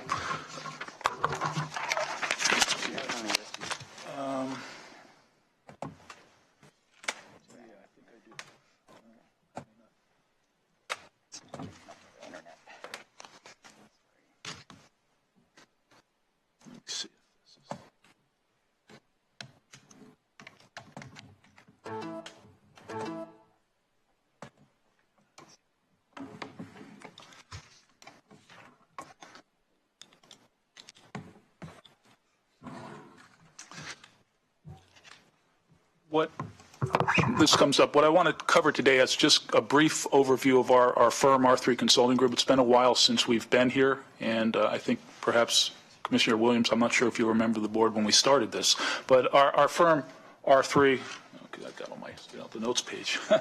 There we go. I was enjoying the notes page. I've changed them all, though, so it's. I want to give a brief overview of our firm, talk briefly about the project phases, which Dan really covered, and then really focus on phase 2, which is our development of our consultant recommendations, findings and recommendations in support of the county's development of a solid waste management plan, and then answer any questions that you may have. And feel free to ask questions as we go through the presentation if that's the way you'd like. So again, our firm, we were established in 2002. We only work for municipal agencies, cities, counties, special districts, but we deal with the private sector on the majority of our projects in terms of reviewing the performance of private sector operators, negotiating with those private sector operators, as well as working with municipal agencies that run their own solid waste management systems like the county. We basically provide all solid waste management services except for hard engineering. So we have a broad understanding and broad experience for the different issues and challenges that face municipalities as they address solid waste management. As Dan mentioned, phase 1 of the project was the solid waste management assessment of the division's municipal operations. With the goal of improving those operations and helping the division to close their fund balance of $1.5 million. And as Dan mentioned, that occurred. This was just a summary of our recommendations as we presented them.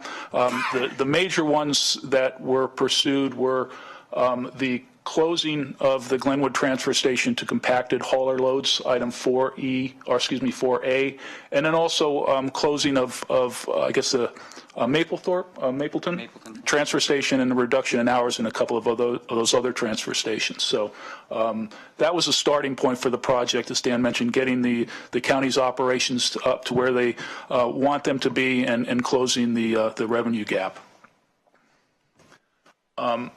Phase 2, preparing the solid waste management plan. Again, the objectives were or are for the county to develop a regional overall solid waste management master plan, and that plan should provide for the continued development and implementation of the county's solid waste management systems. And one of the driving goals, objectives for the plan and for our review was looking at what it's going to take for the county to increase its recovery rate from the current level of 50%, 55% in the past at the time this was done, to get to 63%.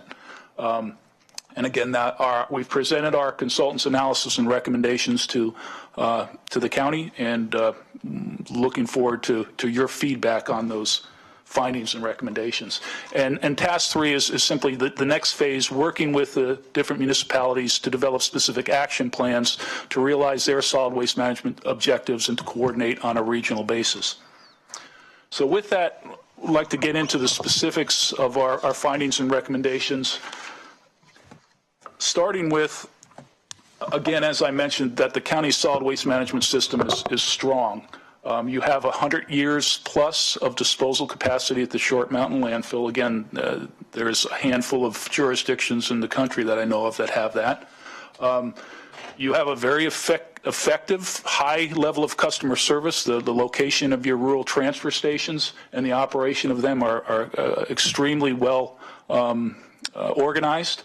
You have multiple qualified haulers and facilities, private sector, that you can draw upon to assist you with the county's goals.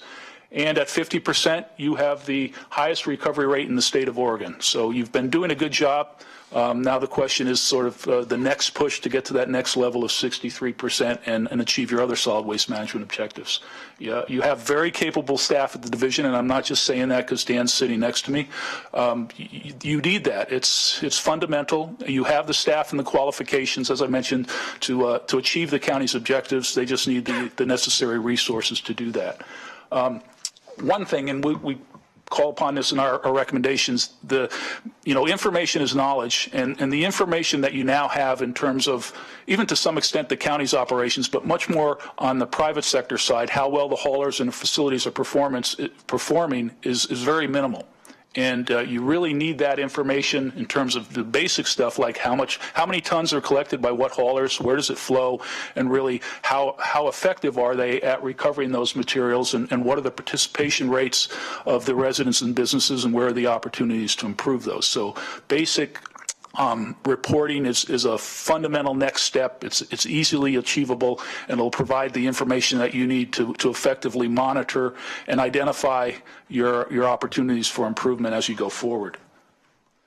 The division, again, has set a 63% recovery rate goal. 50%, you're at 50% now. Which, while it's the highest in the state, it's the lowest it's been in the past 7 years. So effectively, your recovery rate has plateaued. The easy materials have already been captured. So getting that next 13% is going to be a challenge, but it certainly is doable. Just to give you some sense for the order of magnitude, to achieve a 63% recovery rate, you're going to need to recover about 50,000 tons of additional material that's currently going into the Short Mountain landfill. That's 140 tons per day. So if you think of a big garbage truck, fully loaded, it's 10 tons per day. So we're talking about taking 10 garbage trucks each day, or 14 garbage trucks each day, and instead of sending them to the Short Mountain landfill, they're going to recovery. That's 20% of the material that's currently disposed. So that's doable, but again, the easy stuff has already been captured. And just to put it on an immediate basis, to reach your 63% recovery goal, you need to recover three additional pounds per second, every second of every day going forward. This is just a chart of the historical recovery rate. So you can see it's sort of an S-curve where you big push, you plateau, another push. And you're currently at 50%, which again is the lowest it's been in the last 5+ years. But you do have a good foundation upon which to make the next push to get to that 63%. So let's talk a little bit more about our findings. One thing in terms of facility capacity, you have very good organic facility capacity and operators, Lane Forest Products, Rexius, JC Biomethane. So there's good existing infrastructure in place for organics diversion, processing. However, you have very limited mixed waste processing capacity. EcoSort does do some sorting of uncompacted loads. McKenzie Recycling also some of that, but there's a large part of the waste stream, the uncompacted waste stream, which much of which the county handles, that is typically the easiest recoverable materials. So maximizing what you can get from C&D loads and uncompacted loads that the county receives is probably one of the easiest and the first focus of the facility capacity needs for the city, or excuse me, the county to move forward on its diversion goals. Private haulers control 70% of the county waste stream, and that's in red because it's probably the most significant condition factor in terms of how you go about getting to your solid waste management objectives. 70% of the material that's available for recovery is controlled by the private sector. The private hauler recovery rate is currently about 30% based on the best available information, which is a little old, but I don't know that it probably has changed a whole lot. Whereas the division's recovery rate is 20%. A 30% commercial recovery rate is not bad, but it's far from the state of the art, if you will. And the county's 20% recovery rate also is not bad. They have a lot of good recovery programs, but but they don't have at this point the capacity to process the material that they receive to a larger extent to recover the additional targeted materials that are available. Again, because the private sector controls 70% of the county waste stream, if the private haulers are successful at recovering materials, the cities and the counties are going to be largely successful. It's definitely a coordinated effort that needs to be worked through to meet your objectives. You suggested questions along the way. Just Sure. really quickly, the education process for households, is that a part of the analysis you're going to provide? Because I think about myself personally, what we do in our household and what we put into the recyclable can versus what we put into the garbage can has changed just recently. Yes. Because of overseas developments. But you don't need to answer that right now because it's part of the presentation. But to me, I think what happens in the household is going to be the greatest, most significant effect on how much we recycle in the county. And the businesses. So you're absolutely right, though. I mean, it all starts from there. I wanted to ask you a question that's on this screen. It says, developing a high recovery system will likely require collection rate increases or require Lane County to invest in supporting infrastructure. Does that mean raising the rates on the haulers, or what does that mean? What do you mean by require collection rate increases? Is that for the haulers who dump at Short Mountain, or what is that? It could be that, as well as the rates that residents and businesses are charged by the haulers. Well, if they charge them more money, but the county doesn't get any, that's not going to, I mean, it'll do them a lot of good, but it won't do the county any good. Well, just increasing the collection rate and making me pay more money to dump my stuff with Sanipack doesn't mean that the county's going to get any revenue. Yeah, as well, I don't understand what you mean by collection rate increase. The costs, I mean, this is a very good point, because the cheapest thing you can do with your solid waste is put it in the Short Mountain landfill. It's very easy to dump it and cover it up. The cost of recycling, even at this point now, is exceeding the cost of disposal, and the same thing with the cost of organics diversion. So, and where we're looking at is increasing the amount of material recycled and the amount of material diverted. So every additional ton is going to cost additional money. So the rates have to be increased, and then there's increased to support the additional cost of service for that recovery. Now, there's an offsetting if everybody is participating, and universal services is something that the county want to consider, where everybody gets base level of solid waste recycling and organic service. So if everybody, in particular on the commercial sector, is participating in the programs, the cost is going to go up.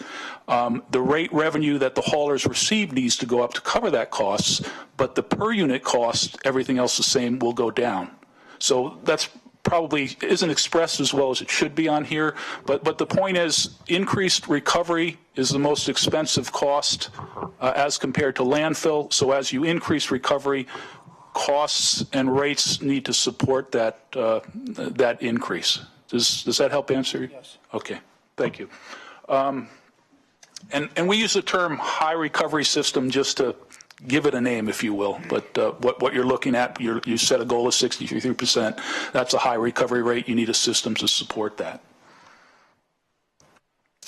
This is just a chart that we put together based on the best additional available information at the time we did our performance review. So it's several years old, and even at that time it was based on information largely from 2010. And there's only a couple of things I just want to point out about this. Again, at that point, the county's overall recovery rate, diversion rate, was 55%. The hauler diversion rate was 30%. So we're really talking about two different numbers. And from the standpoint of moving forward and increasing the diversion or the recovery rate of the commercial haulers, which again control the majority of the waste stream, we're looking at a starting point of 30% of that material is currently recovered. And as that increases, the county's overall diversion rate, which is calculated a little bit differently, will also increase. So This is just, again, an illustration. There's a lot of useful information on this table. There's a whole lot of information that's not here that I think, again, as I mentioned, the cities and the counties should look forward to and require the haulers to report on a consistent basis going forward, so you know how the system is performing.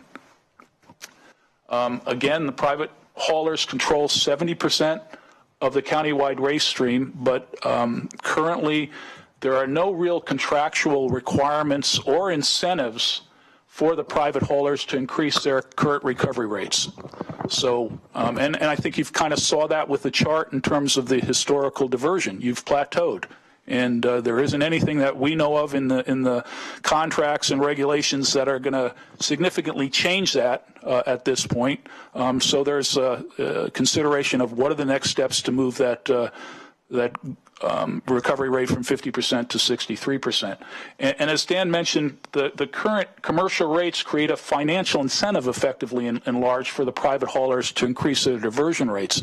You know, when we look at rate structures, what we want to do is continue, I think, what's typical now, where the rates are set so that the cost of recycling, in some cases, is free, if you will. The cost for organics is less than the cost of disposal. So it gives the accounts an economic incentive to use the recovery programs and save on their disposal costs. And that's exactly the type of incentive you want to provide.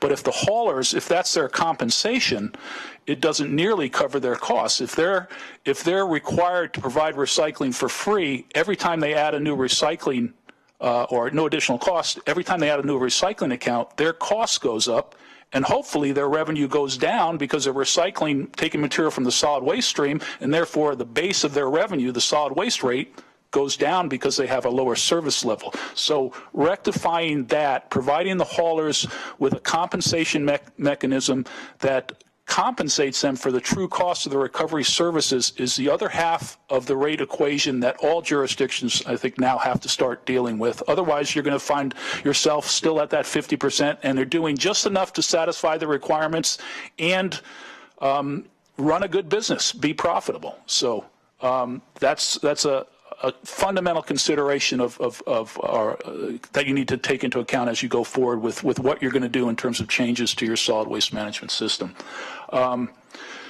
Accordingly, you know, coordinating regional private hauler regulation should be one of the counties and the city's short-term priorities, and it really constitutes your most effective management tool. Again, not to harp on it, but they control 70% of the waste stream. So how they perform is going to dictate largely how the cities and the counties ultimately perform in terms of their solid waste management. And well, let me see if we get to this. Well, okay, so I'll cover this in the recommendations. So that's pretty much our findings. And before I get into the recommendations, are there any other questions at this point? Okay, so we'll go forward. And we've organized the recommendations into joint recommendations for both the cities and the county, and then that's followed by recommendations specific to the county. So the goal is, and it's appropriate goal, is regional coordination, and we suggest that the county and the cities at least consider establishing a joint powers authority to provide that regional oversight. The assumption is if there were a JPA, all member agencies would, as a condition of being a member, commit their tonnage, any tonnage that's going to be disposed to the Short Mountain landfill. So that's pretty typical. If you don't establish a JPA, though, working through and developing, forming and executing long-term commitments for disposal tonnages to the Short Mountain landfill is critical to the county's ability to effectively manage that landfill. You know, you can't effectively capitalize necessary improvements and do the things that you might want to do if you don't have a guaranteed waste stream.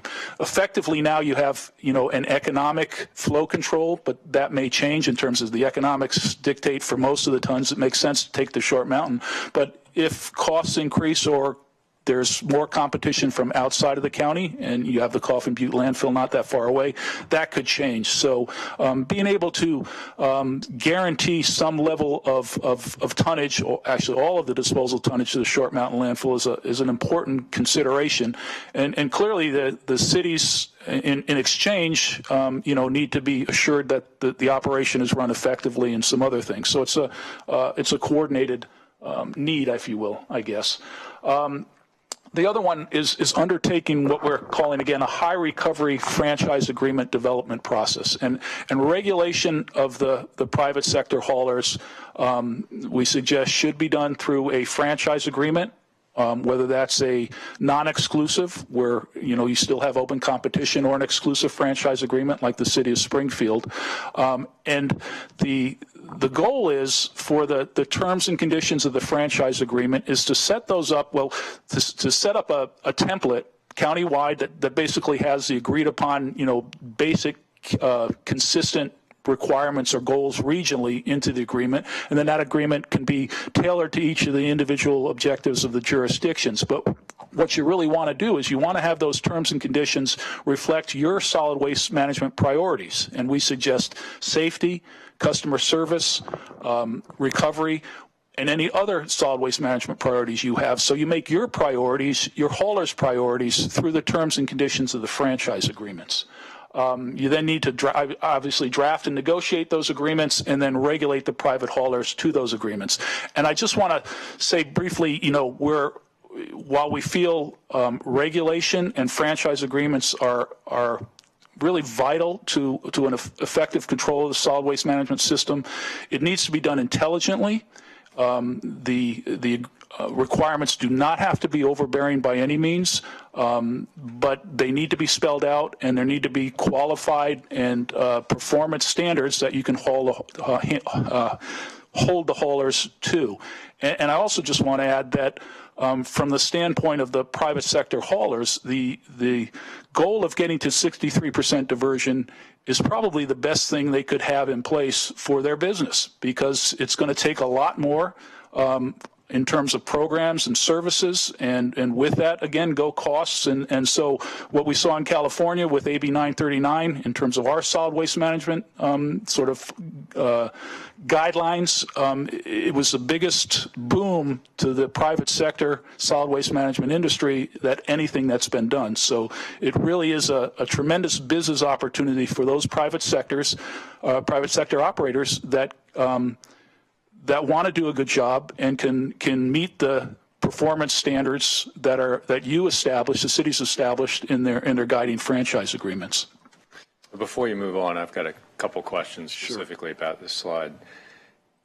Dan mentioned that you guys have done some outreach to stakeholders and all that. Starting out with just the Waste Management Joint Powers Authority, have we had any reaction from the municipalities about that concept? Because really right now we have no coordination really with them. They have their own franchising. We don't interfere with their franchising. It's a revenue source for them. And what happens out in the county is basically unregulated, unfranchised agreement. So this is a concept that really would be a major shift in Lane County. So I'm just kind of curious. It is a major shift. What reaction are we hearing back from the municipalities on this? At the staff level, we've had a lot of conversations, and staff are supportive of this. We have asked the staff at City of Eugene, City of Springfield specifically, to approach the subject with their leadership as well. I haven't heard information back on that. They're aware that this recommendation is coming forward to you today, and I have not heard anything negative. I think it's something we need to explore and see what the reaction is there at the elected level. Well, and just the JPA can take on many different forms. So we're not suggesting that the JPA then takes over regulation of the franchises in each of the jurisdictions. It may simply be flow control and regional planning and support. So the JPA can be anything from here to here. And in California, as an example, we have JPAs that are simply formed for ease of reporting requirements and nothing more. So it would be up to the potential member agencies to decide the role and responsibilities and authority of any JPA. And the JPA wouldn't necessarily change the franchise agreements in Eugene, for example, but there could be greater decision-making authority from that body for franchising county-wide. And I would like to note that Lane County is one of very few counties in the state that don't franchise or license their haulers, and we're certainly the largest of the very few that don't. So it's something that we should consider to be able to drive those performance objectives and service levels that we want to see across the county.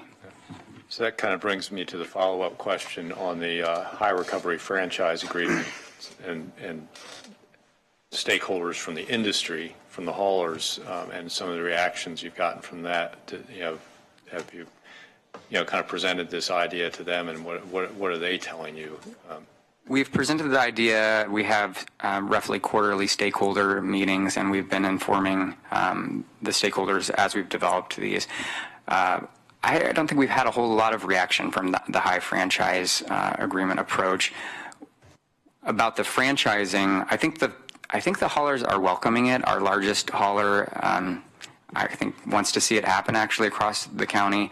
I think it's difficult for haulers, particularly smaller haulers, competing over the same area. If they were able to service territories, they would not have to spend so much money competing across those territory lines.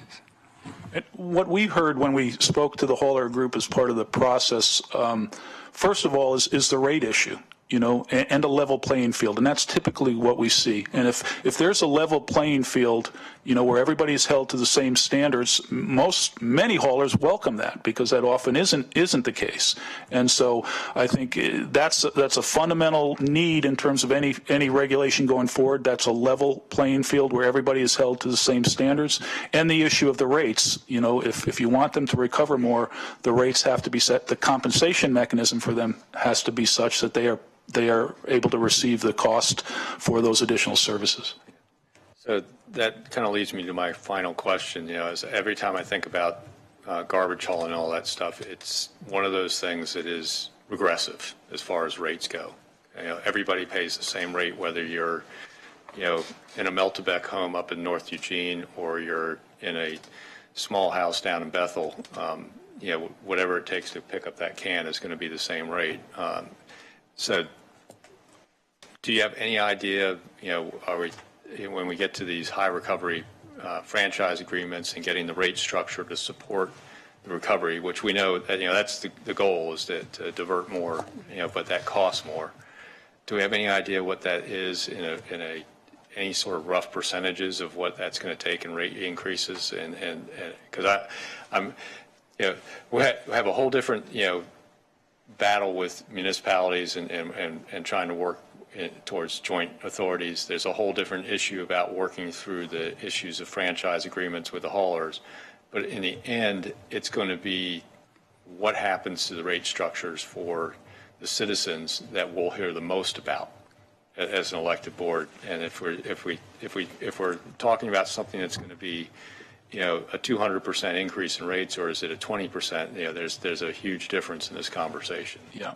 And I'll let William speak to what the rates would be if we put this all on the haulers to do. But I think we also need to look at what can the county do for investment.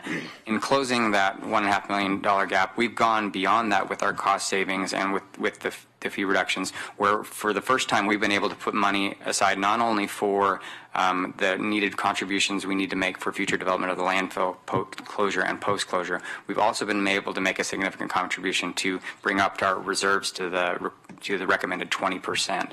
So as long as we keep our rates on par with inflation through regular CPI adjustments, I think we will have money there for the county to invest in achieving these higher recovery goals. And, I just wanted to lay that out because, it is a real possibility that rates will need to increase, and potentially significantly in some cases, but not necessarily, the worst case scenario. For one, again, there's some opportunities for efficiencies if you district.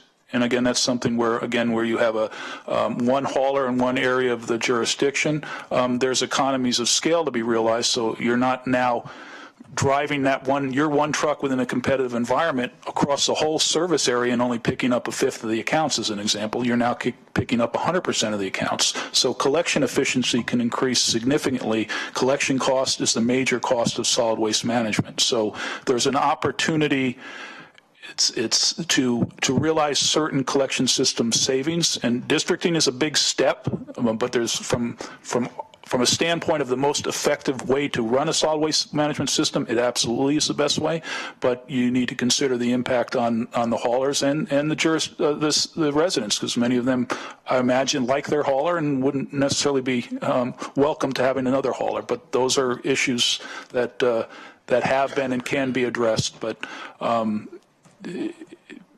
the cost needs to be looked at, and one of the things we recommend in terms of an ongoing rate model, so you can evaluate those types of things and better understand what the impacts might be before you go ahead and make a policy decision. Well, William, in California and some of the communities that have gone to higher recovery models, what has been the effect to the customer at the curb? Well, and even most recently, understand in California, virtually all of the residential systems are exclusive franchise. So you have one hauler servicing all residential accounts in a system. A districted system here where you had multiple haulers, but in individual districts would basically provide the same efficiencies. On the commercial side, in many cases, probably the majority, particularly in Northern California, it's that same hauler providing exclusive commercial services. So you have those same economies of scale on the commercial side. But with the recent procurements that we've done, we've seen a fairly significant increase in rates. So again, I don't want to paint this as, you can do all of this and it's not going to cost you anything, but there are opportunities for offsetting those costs. The Short Mountain landfill, again, the fact that you control that gives you some certain opportunities that we can talk about. So I don't know that I can tell you what it is, but, it's likely to be some additional costs. The question is, again, how much? I can't answer that without fully understanding how the system is going to be structured, what additional requirements you might have. But that's the challenge. I understand that. Commissioner Farr. I'll suggest that the real challenge, I'll tell you what that is in just a moment, as you talk about efficiency in the system, helping, you said, let's see, excellent business opportunity for the local haulers, and talking about that. So if they can achieve efficiency by districting, for instance, that's great, and I believe that people will adjust to the new hauler. But the significant challenge that we have here in Lane County, in the small houses in Bethel in particular, but throughout the county, is people today are not making their bills. They're not paying their utilities. They're cutting down on food. They're cutting down on clothing for their kids because they're not paying their rent, or they have to pay their rent. And that's not going down. So the first thing that I'm going to always look at is, what is this going to cost the household? The household who is already struggling. And you may say, well, it's only $3 a month. Well, I can cite numbers on what $3 a month does to a household living in poverty that has to meet all the other obligations. So as we go forward, I'm not saying, hey, don't move forward with this, but really, one of the first things that I will always be looking at is, what does it cost to the household that is currently bordering on or living in poverty, and what is it going to do to their lifestyle and their ability actually to stay in the home that they currently live in? And that's well said. And that is the fundamental issue. I will say, again, you have the Short Mountain landfill. There's lots of things that could be done out there. You have BHS, one of the foremost processors of waste in the country. The opportunity to potentially put in, we're talking, I've been speaking probably more so with respect to source separation, and that's an important thing in terms of what's happening on the market side and the need for quality materials. But the opportunity to potentially address this through mixed waste recovery, which could be very different economically, there are other things associated with that, is part of the equation and could reduce the cost. It's a different type of system. It can be part of a source separated system, but it's an opportunity that you have the best company here locally in Eugene to do that. So that that may be a very real and impacting approach going forward, mixed waste processing, and what you can do through that. And those costs, again, collection is a big cost. Processing, there's a cost, but that could help to address much of the otherwise increases if you look at this all from the standpoint of a source-separated collection system. And very briefly, Mr. Schoen, I will say I trust your background, your experience, your analytical capability to give us the best information. Then we decide from there. I'm looking at what do you do with 2 million tons of fire debris? Well, you guys were instrumental in determining systems for that. So I trust what you're talking and trust the information you're giving. Thank you.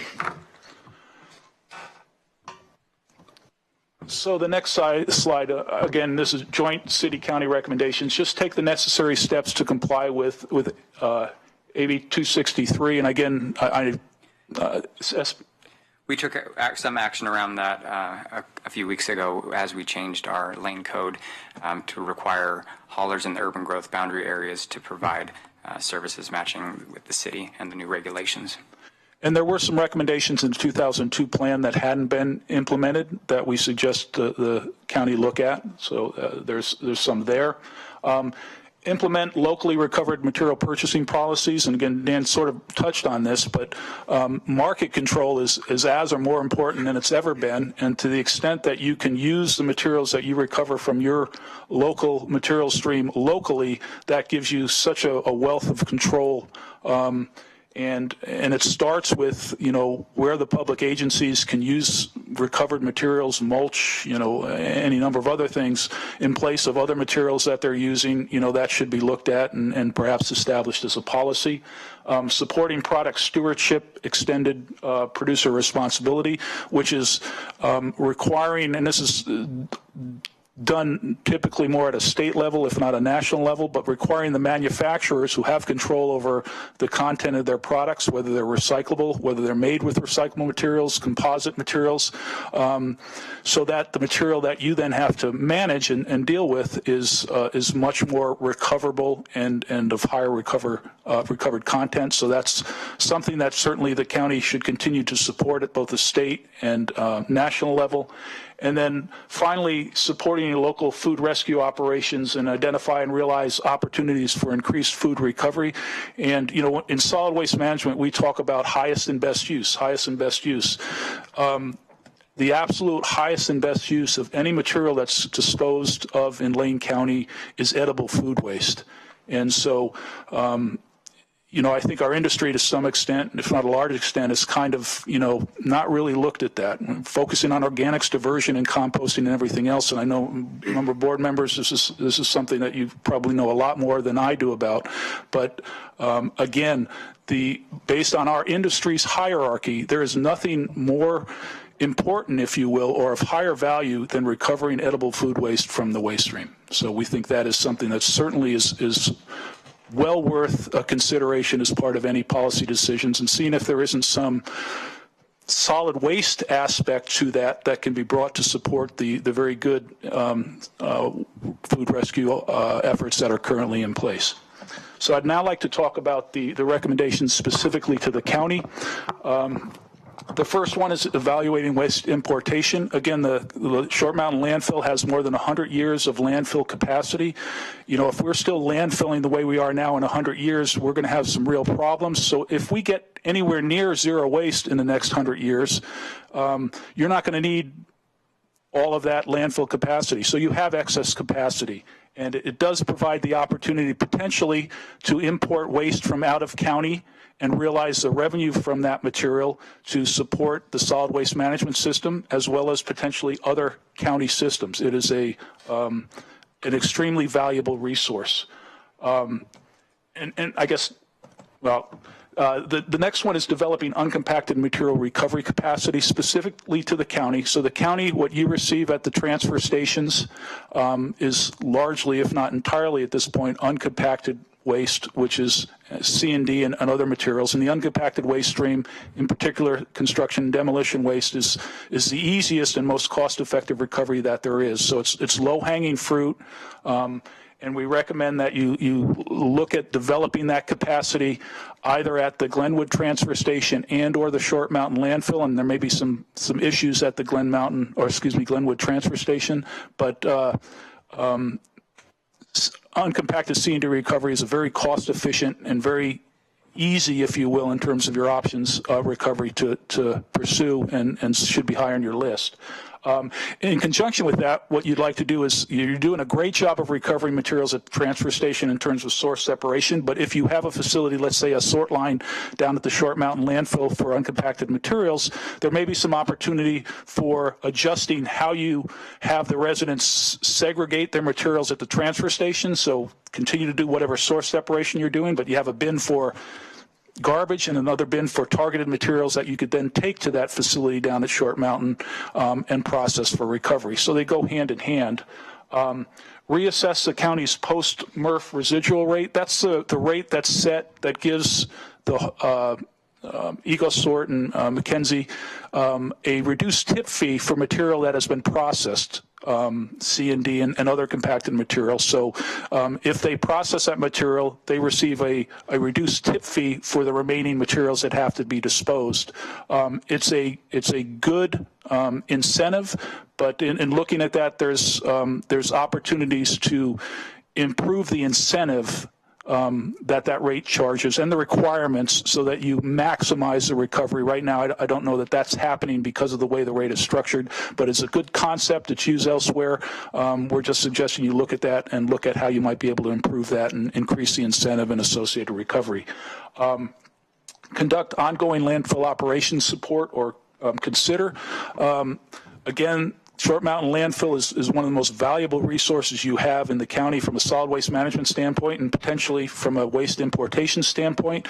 And the extent that you can minimize the amount of material that goes in there and maximize the capacity, and you're doing a great job now in terms of your effective density, how much you're packing it in there. But you know the staff down there, you know, have their day-to-day fires like we all do to deal with, and you know, we had Neil Bolton of Blue Ridge Services help us with the operational assessment. Neil's one of the best in the business. When I have questions about landfills and what to do, I call Neil.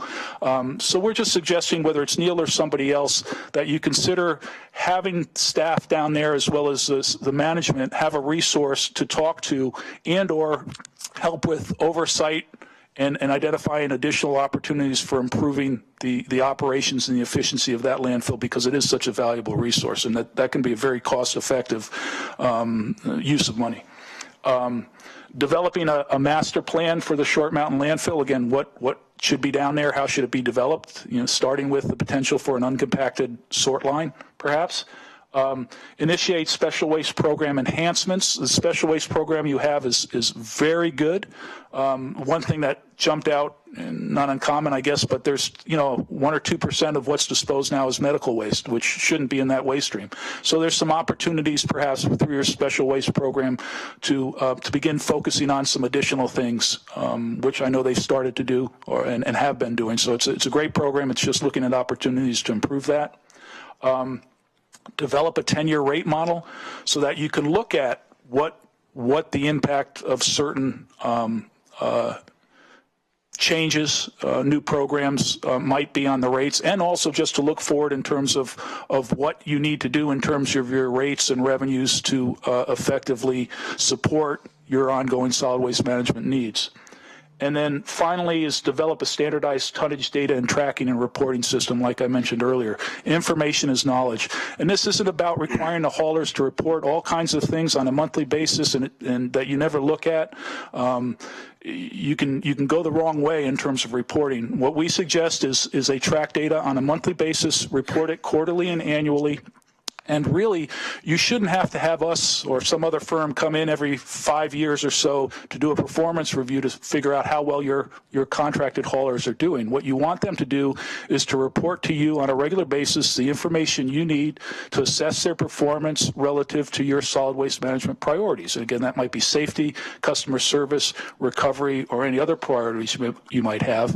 And it's the same information that if they're running an effective operation, they're already tracking internally. So this isn't about reporting more in a bureaucratic, requirement. It's simply about them basically self-reporting on their performance to you and giving you the information that you need to effectively assess their performance and manage your solid waste management system, which they already should have at their availability.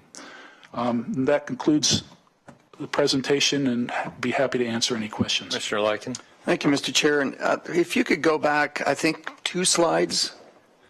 All right. So item number 10. Support local food rescue operations and identify and realize opportunities for increased food recovery in Lane County. So I want to bring that as an example. And one thing you didn't really mention was the Lane County and EPUD agreement on the methane conversion and into what I call actual electricity into homes. So a couple things there. So I appreciate your findings, but I will suggest to you that those are very, very aggressive and very significant findings and potential that we could do, because I was mayor of the city of Springfield for 10 years, and tell me one reason why, having one exclusive franchise agreement, why the city council is be up in arms and say, boy, I can't wait to join with all in here because this is so exciting. Tell me why the elected officials would we even want to go down that road. Well, first of all, for Dan, but it depends on their priorities and whether or not that is a system to effectively best achieve those priorities. If your priorities are recovery, ability, ease of management, we review performance of franchise services and review performance of open competition services. The ability to monitor and regulate open competition is very difficult. The ability to get them to perform a level playing field and do what they want to do, it's just so much more difficult, whereas an exclusive franchise gives you one hauler and you can work with them and much better regulate and control that. But we did a study for Fort Collins a number of years ago that looked at just this, going to an exclusive franchise, and we were run out of town. The staff loved it, but the residents, it's a big change. But from a solid waste management standpoint, in terms of being able to manage and achieve the objectives, monitor your system, there's no comparison. I believe it's been in Springfield for nearly 60 years now. Yeah. So it's been exclusive for a long, long time. And I do not see that city changing anytime soon into a competitive environment.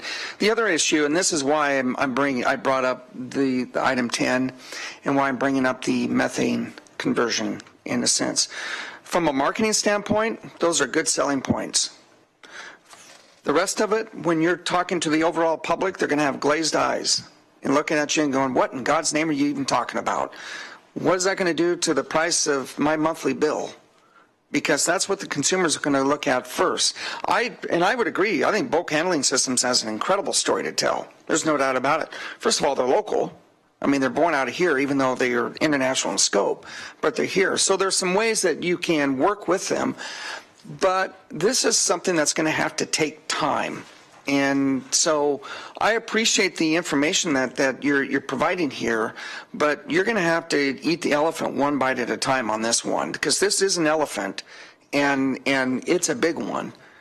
This isn't an Asian, this is an African elephant. So this is a big one. And so I think you have to take from me, and I'm just looking at a pure marketing point of view. Number 10, you can sell that. There's no doubt in my mind. And in fact, it was interesting at the NACWA conference, they had a panel called Fueling Job Growth by Tapping into the New Energy Economy. And our good friend Kelly Minty Morris from Klamath County was on that panel and talking about geothermal, what's going on in Klamath County. Well, there was a conversation about, well, who's capturing methane? And who's doing that? And I'm back there going, gosh, we've been doing it for 25 years. And the next thing you know, afterwards, I had NACO staff coming to me and saying, hey, talk to me about this. And so I just gave them the website. Here, you can go on the website and take a look at this and see how many homes it's powering, primarily rural Lane County, and what it's doing for electricity costs. That's a good story. But a lot of the areas that you're talking about here, like the joint agreements, this type of thing, Again, when I was mayor, the first thing that if Lane County were to come knock on the door, boy, I've got an idea for you for a joint agreement. We'd turn around and say, there's the door and have a good day. So I think it's going to have to take, you're going to have to take small steps and build that trust. And with the municipalities in particular, in order to gain some of the traction. But I think the low hanging fruit is number 10, and also talking about the EPUD and what's going on there. Those are good stories to tell, and then you can start building trust with different, not just with the municipalities, but I think the trust with the overall public. And talk about here's some things that we can do to gain so that we can move forward on that. And but I just want to bring up the fact that franchise agreement's been in place in Springfield, I think, since about 1960, and with Santa Pac. So it's been there a long, long time. And if you had to do it again, would you change it? No. Yeah. No, not at all. No, we're used to it. That's right. So there's no way. I mean, and I, believe me, I get the haulers who I know, some of these haulers I know really well. They come saying, boy, we want to have a chance to come in there. And I said, yeah, but our rates are lower than anybody. I don't think so. Well, it doesn't preclude you, I look at the contract, from doing a competitive bid at some point where you this is our franchise, and you take bids or proposals for it, and you have a different service provider under an exclusive franchise. Yeah, but so far, councils before me, the council I served on, the council now, not interested. Well, so if you're typically happy with your hauler, there needs to be a major, and your rates are good, let's look at how you can better achieve your objectives with your partner hauler. Yeah, so but overall, my point is, I think you need to have some sort of marketing plan in place because, a marketing plan. Hey, I got a marketing plan here for garbage and trash. Oh, really? So it's like when we were trying to have a marketing plan in place for, boy, do I have a election for you to deal with our roads, public safety, sheriff's department. Jails, you can sell that, but garbage and trash, that's a whole different animal to sell to the public. So, but great information. I really appreciate it, and it's a great starting point, I think, for us to have these conversations, especially with the electeds.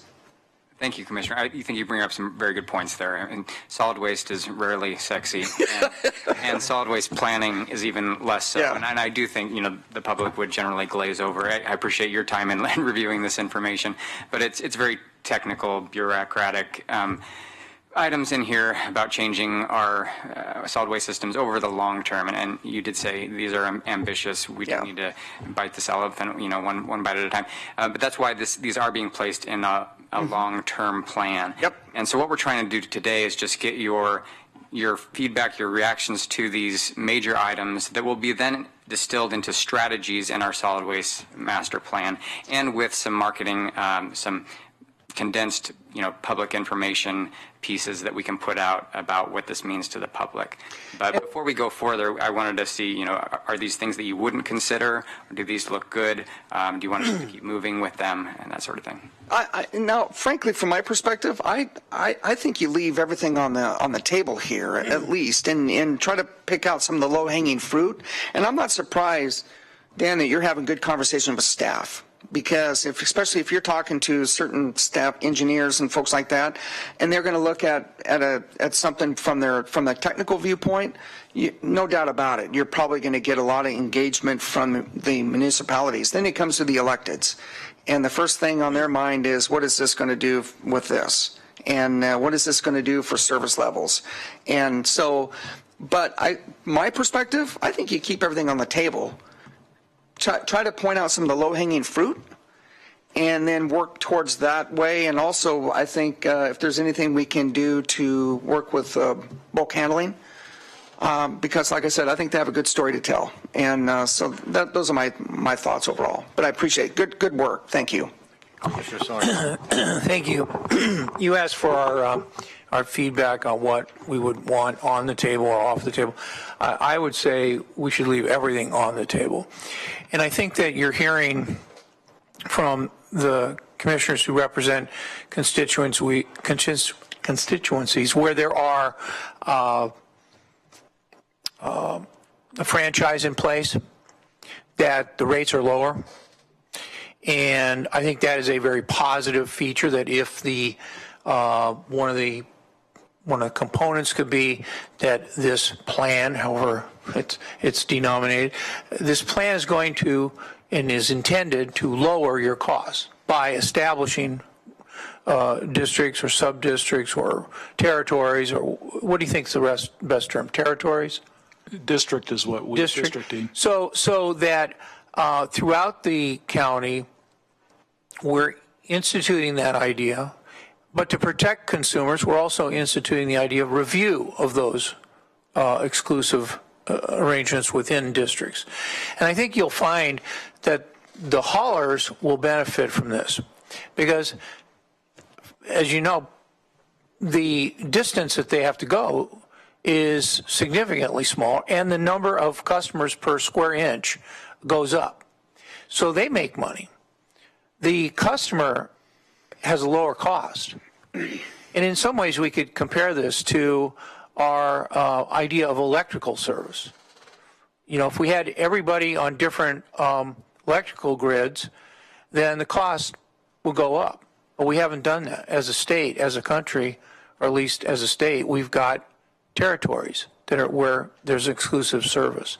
So it seems to me that by just slowly going at this, that, hey, folks in Springfield have higher rates of service, there's better service, there's lower cost, and the hauler makes more money.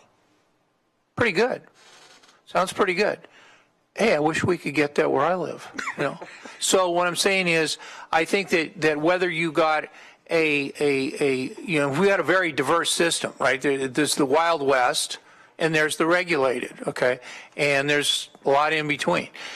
But I think that slowly, if you implemented this, and maybe that legal mechanism of that joint, what was it called, the Joint Powers Authority. Powers Authority, might be a way of taking some of the day-to-day decision-making off of these elected officials that have a lot of different forces on them.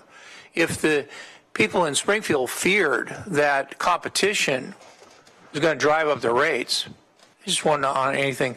But similarly, for people in rural Lane County, where they have lots of different choices of haulers, and the haulers are passing each other and maybe waving or flipping each other off as they pass each other along the way, chasing really fewer dollars, which is odd. They wouldn't want to maybe come in. Maybe they will want to come in if they could make more money. So, and then maybe the problem is that 7 will make more money and 1 won't make any money. That's really bad if you're the 8th person. So, I don't know. I'm more in favor of a coordinated approach and one that has districts and one that has exclusive franchises, but protections for customers and business against someone having that exclusive territory, you know, forever and not having to care about customer service. Commissioner Farr. Thank you, and I'm going to be really, really brief. Number 10, I have quite a bit to say about it, but I won't. We currently have Food for Lane County recovering and distributing about 8 million pounds of food annually. They're doing a good job, but maybe we can help them in regulation. But the other thing regarding the Joint Powers Authority. Thank you, Joint Powers Authority. We do have kind of a similar setup with the other kind of waste that we handle, which is the liquid, the wastewater. You know, we have the Municipal Wastewater Commission, which is everything that's connected to the locals. That, you know, Bonita, for instance, isn't involved in that. However, Bonita isn't connected to the sewers, but they are connected by road to our solid waste facility. So, you know, there is a mechanism in place already that is working and working very, very well. So it's not, I would not rule it out as something for the future. And Commissioner Lycan has a good point regarding the city of Springfield, saying, you want to do a joint what? Well, there's the door, I think is what he said. But we do it, and we find ways to do it by making certain that it's beneficial to everybody involved, and not just because of the cooperation, but there is some tangible benefits to the jurisdictions that can be defined to them in terms that they understand. You know, we recently Eugene and Springfield Fire merged because there were benefits that were easy to identify that both jurisdictions understood, and were able to it wasn't easy to do, but to make the difficult steps to go that direction. So I think you've made some great recommendations. Your presentation is fantastic, and I've looked at the work that you do in California. This is kind of tiny compared to some of the stuff you do, isn't it? I mean, you have the same issues and some leading challenges. So yeah. Well, you bring all that experience to the table. Thank you very much. You have control, a higher level of control, so you're in a good spot. Thank you. Commissioner Williams. Thank you, Mr. Chair. Thank you for your presentation, and learned a lot. There's lots of options here. In the big picture, I'm inclined to be in pretty much total agreement with Commissioner Lyken's assessment that I was a mayor in a community for 12 years, and I'm thinking there's probably going to be a lot of reluctance towards implementing a great deal of this.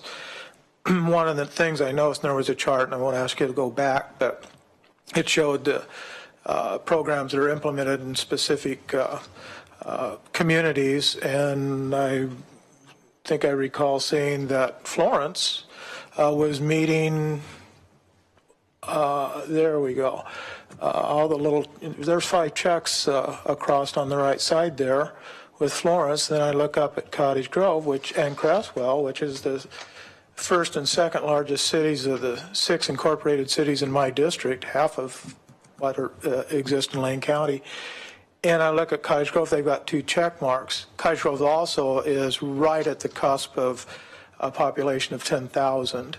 And so once that figure hits, then they have to, I believe they're mandated to implement a 3rd component to the recycling piece.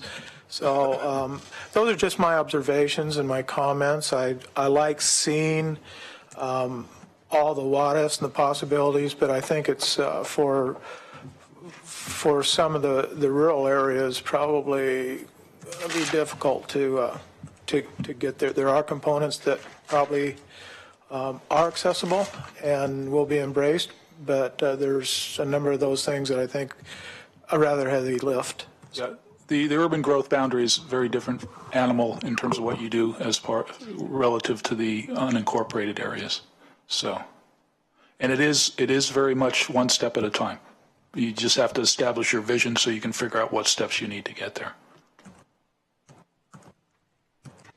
Thank you. So I'll say that I support all the recommendations that are in here, but I just want to address a few of them individually, one of which no one's mentioned, but I'll mention specifically, which was the evaluate waste importation, which I think is an opportunity for us to generate a revenue stream and utilize that revenue stream possibly to support a separation facility at Short Mountain or Glenwood, wherever we end up locating it, and getting closer to those goals we're talking about with some of that uncompacted waste from our transfer sites. One of the things, it's great to talk about how districting, and sole source franchising and all that might save money and rates in some ways. The other side of this is the other recommendation about the high recovery franchise agreements. That's going to drive rates up. So it's not, you can't sell this plan based on it's going to be lower rates, because if you take in all the recommendations, ultimately it's going to drive rates up, because what we're trying to do is recover more, which you've explained costs more. But right now I think we have an opportunity to sell this. The current crisis in the Chinese market for plastic recycling has created actual public feedback to me from constituents, and to cities, where they're starting to hear, why can't I put my plastics out? I feel really bad putting these in the trash now. And I've noticed that my trash can's filling up faster than it used to because I can't divert my plastics. And I'm constantly getting those questions.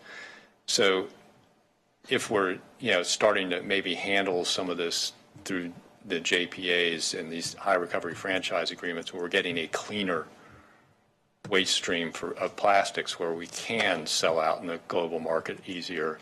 That may be, that may be the selling point. Yes, it's going to cost you more at the curb, but you're going to be able to put more in the recycle bin versus your trash can. And for a lot of people in this county, they hold that as a really high value. And that's sort of the selling point. It's not so much, we get into all these things about how it's going to extend the life of Short Mountain, or, we're going to meet some artificial goal that the state set for us of 63% by a certain year. Just telling them you're going to be able to recycle more and do more for the environment, most of our citizens get that, and it's a really high value for our citizens. And this is a plan, which is like our strategic plan. It's a set of goals we're striving towards. So I realize some of them may not be fully done in 4 or 5 years. We'll still be striving towards them. And it's a lot of difficult work. It's going to be a difficult conversation for some of these municipalities. I've got municipalities in my district that export to Coffin Butte because it's cheaper for their ratepayers. So that, want to talk about a hard conversation with them about a JPA that's going to require them to haul to Short Mountain and raise their rates. That's going to be an interesting conversation, but it's one I think we need to have. But I think the current issue around plastics is an opportunity for us. Much more, we already have a great story to tell about food waste. We've been diverting food waste for years. In fact, one of the first ways I ever got in touch with Food for Lane County was I started volunteering in their food rescue program, where they pick up food from the dorms and restaurants that hasn't been served yet and repackage it and freeze it in, family size 1 meal increments rather than in the great big, dorm cafeteria things and then redistribute it. That food rescue program has been in place for 25 years. And we divert a lot of food already. So, that's, that's kind of one of the sexier things that we're doing to divert waste. But we already have a really strong system, so trying to talk about how much more we're going to get out of that system is a little tough. Steve Manella started that, by the way. Yeah. So that's, I think really the opportunity right now is in plastics. And it's great that we have bulk handling systems here. Just happen to have, for a while, one of their engineers was renting the house next door to me, and I had several conversations with him about the whole issue around plastic bags and those stringy things that get put into recycling that really are bad for their conveyor systems. But, and the fact that some people don't get that, and we'll have to, that's the public education side, and I'm glad to see Sarah out in the audience, who's really our person that's taking care of that public education side. But, this is going to be, like any sort of plan, there's some pretty lofty goals set in this. And it's really far-reaching to try and get to that high level of recovery. But I hear from constituents, why can't we be like Berkeley? Zero waste. Why isn't Lane County like that? We're environmentally minded. Why aren't we there? And those are some of the questions I get sometimes. So there's a desire out there to get there. There are people that maybe don't hold that value as much, and there are a lot of folks, like Commissioner Farr described, that are on the edge paying their bills. So we have to be a little bit sensitive about the end cost of this. But there are a lot of people that highly value that recovery. And don't get me started on just not getting it in the waste stream in the first place. That reduced side of things is something we don't focus on enough. But so I really appreciate the plan. I appreciate a lot of the work that's gone into it. It's going to be a lot of work to implement, though. And I don't think we can kid ourselves that this is an easy conversation with either the haulers, the municipalities, and ultimately the end customers that are going to be paying the curbside rates. It's a long conversation, but it's a worthy goal. And I think you described our system well. We've got an awesome asset in our people and Short Mountain. And I think we can leverage those and maybe develop some revenue streams out of that can support maybe us doing our own recovery systems here in Lane County, that the county maybe starts running to try to increase our our recovery and our diversion. Because I've often wondered why we don't have that, a plant sitting there in front of the dump face where things get dumped in the plant first and then sorted before it ends up going into Short Mountain, but I understand compacted loads are difficult to sort.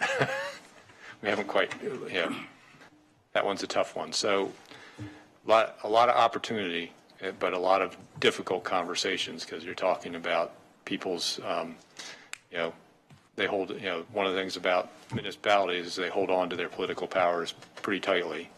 There's a lot of issues that would be a lot better off if we could deal with them on a regional basis, but each individual municipality has wants control of that because there is, everybody wants their local control.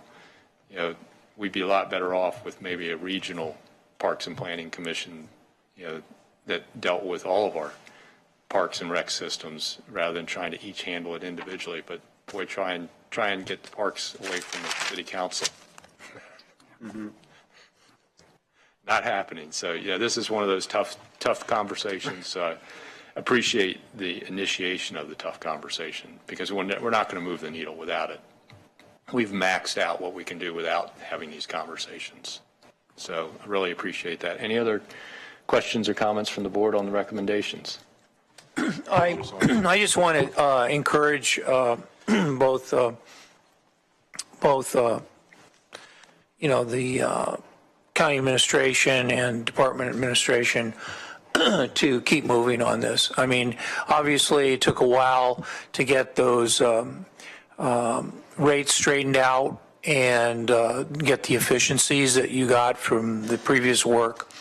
I think this is a big lift, but I think it's forward-looking, and I think that we're going to look back, of course, on this period of history and go, why were these people wasting all this stuff when they could have made money out of it? They could have employed people. They could have used the people in their own community that's a national expert on this stuff. Why didn't they do that? And if we just say, well, it's because there was a guy with a pickup truck up to McKenzie that was really mad because it was going to change. That'd be pretty dumb, right? And to me, we should get higher rates of recovery. We should be more efficient. And, we can be mindful about the social costs of a utility like this. We could be mindful of that. We could have some sort of lifeline rate structure, the way it's done in the electrical rate system. If you're elderly and you don't have any money and you need this service, perhaps that would be part of the rate structure.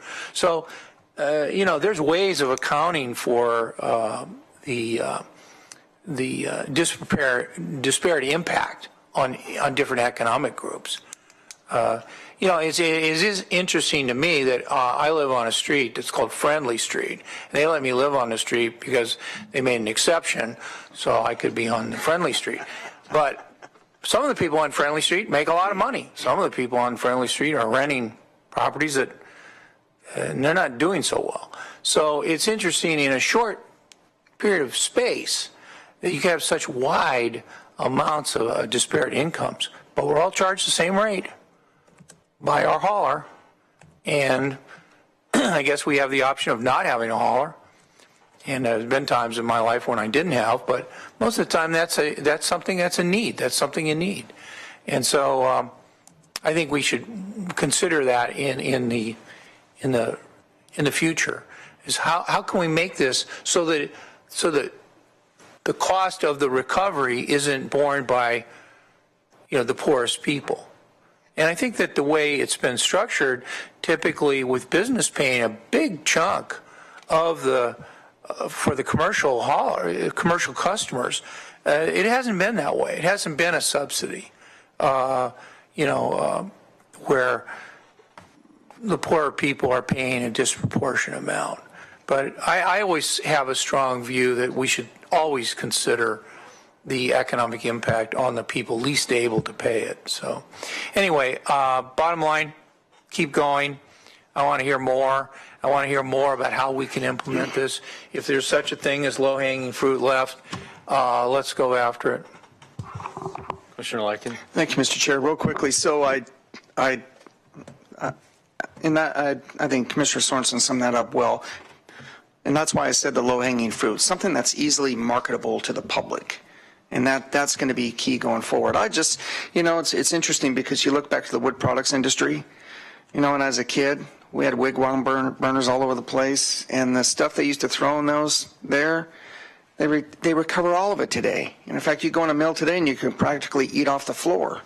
And so, because it's so, there is basically no waste at all. It's all used, and I think from this perspective, we can be doing this. We can do the same thing, just steps, and that's why I think we're all here saying the same thing, and that is your entire list there. Let's keep that on. Let's keep everything on the table, and let's kind of see how we can hit one piece, and I think then it becomes a much easier selling point to the public, and so that's why I really appreciate this. This is really, really good information. By the way, Chair Bozovich mentioned something I think is really key, and that is if we have this kind of the lifespan of Short Mountain. I know Dan and I were having conversations with Douglas County because they were talking about their lifespan being less than 10 years down there. They've gone through, then did some work, and apparently they have about 25 years, but still that's pretty short. All that did is kind of give them maybe a little window to see what they can do to increase that, but I was all ready to, talk with the Board of Commissioners saying, we're ready to take your stuff here, and we were getting pretty close at the point to maybe having a deal, but unfortunately for us, but fortunately for them, they have bought themselves a little time. So, but I think we're in a good position overall to move forward on that, and that's an area that I think with keeping our minds open will be beneficial. Thank you, Mr. Chair. Any other questions or comments? Well, thank you very much for the presentation. All right. Thank you, Commissioners. I really appreciate all your time this morning and for that terrific, thoughtful feedback. I appreciate all the guidance there and cautions and encouragement. And it will be a lot of work to carry this forward, but I think it's important work. Look forward to doing that work. I think it's the right thing for our community and the environment. Yeah. And we'll look forward to revisiting this with our draft solid waste master plan later this spring. Great. Thank you. Thank you. So before we jump off to lunch, I have one agenda team request that I want to put out there. If we can take care of that real quick, then we'll be on our schedule. And that is, we have an applicant for Planning Commission. We usually set up a subcommittee to do the interviews, and I was wondering if we could talk about getting that subcommittee assigned maybe, and so we can get that one position filled on Planning Commission. So. Last time we talked about the two rural commissioners handling that. Is that would that? We've done that before, where it was Faye and I that did the interviews before. I'm not. Made a recommendation to the board. Does that work for you guys to do that? Similar. Yeah. Okay. It works for you guys. Then I'll work with Lydia and we'll set that up. Thank you. Any other agenda team requests? If not, I am going to recess the board meeting until 1:30, and we'll be back at 1:30 with Public Works. Thank you, gentlemen. Waste not, want not.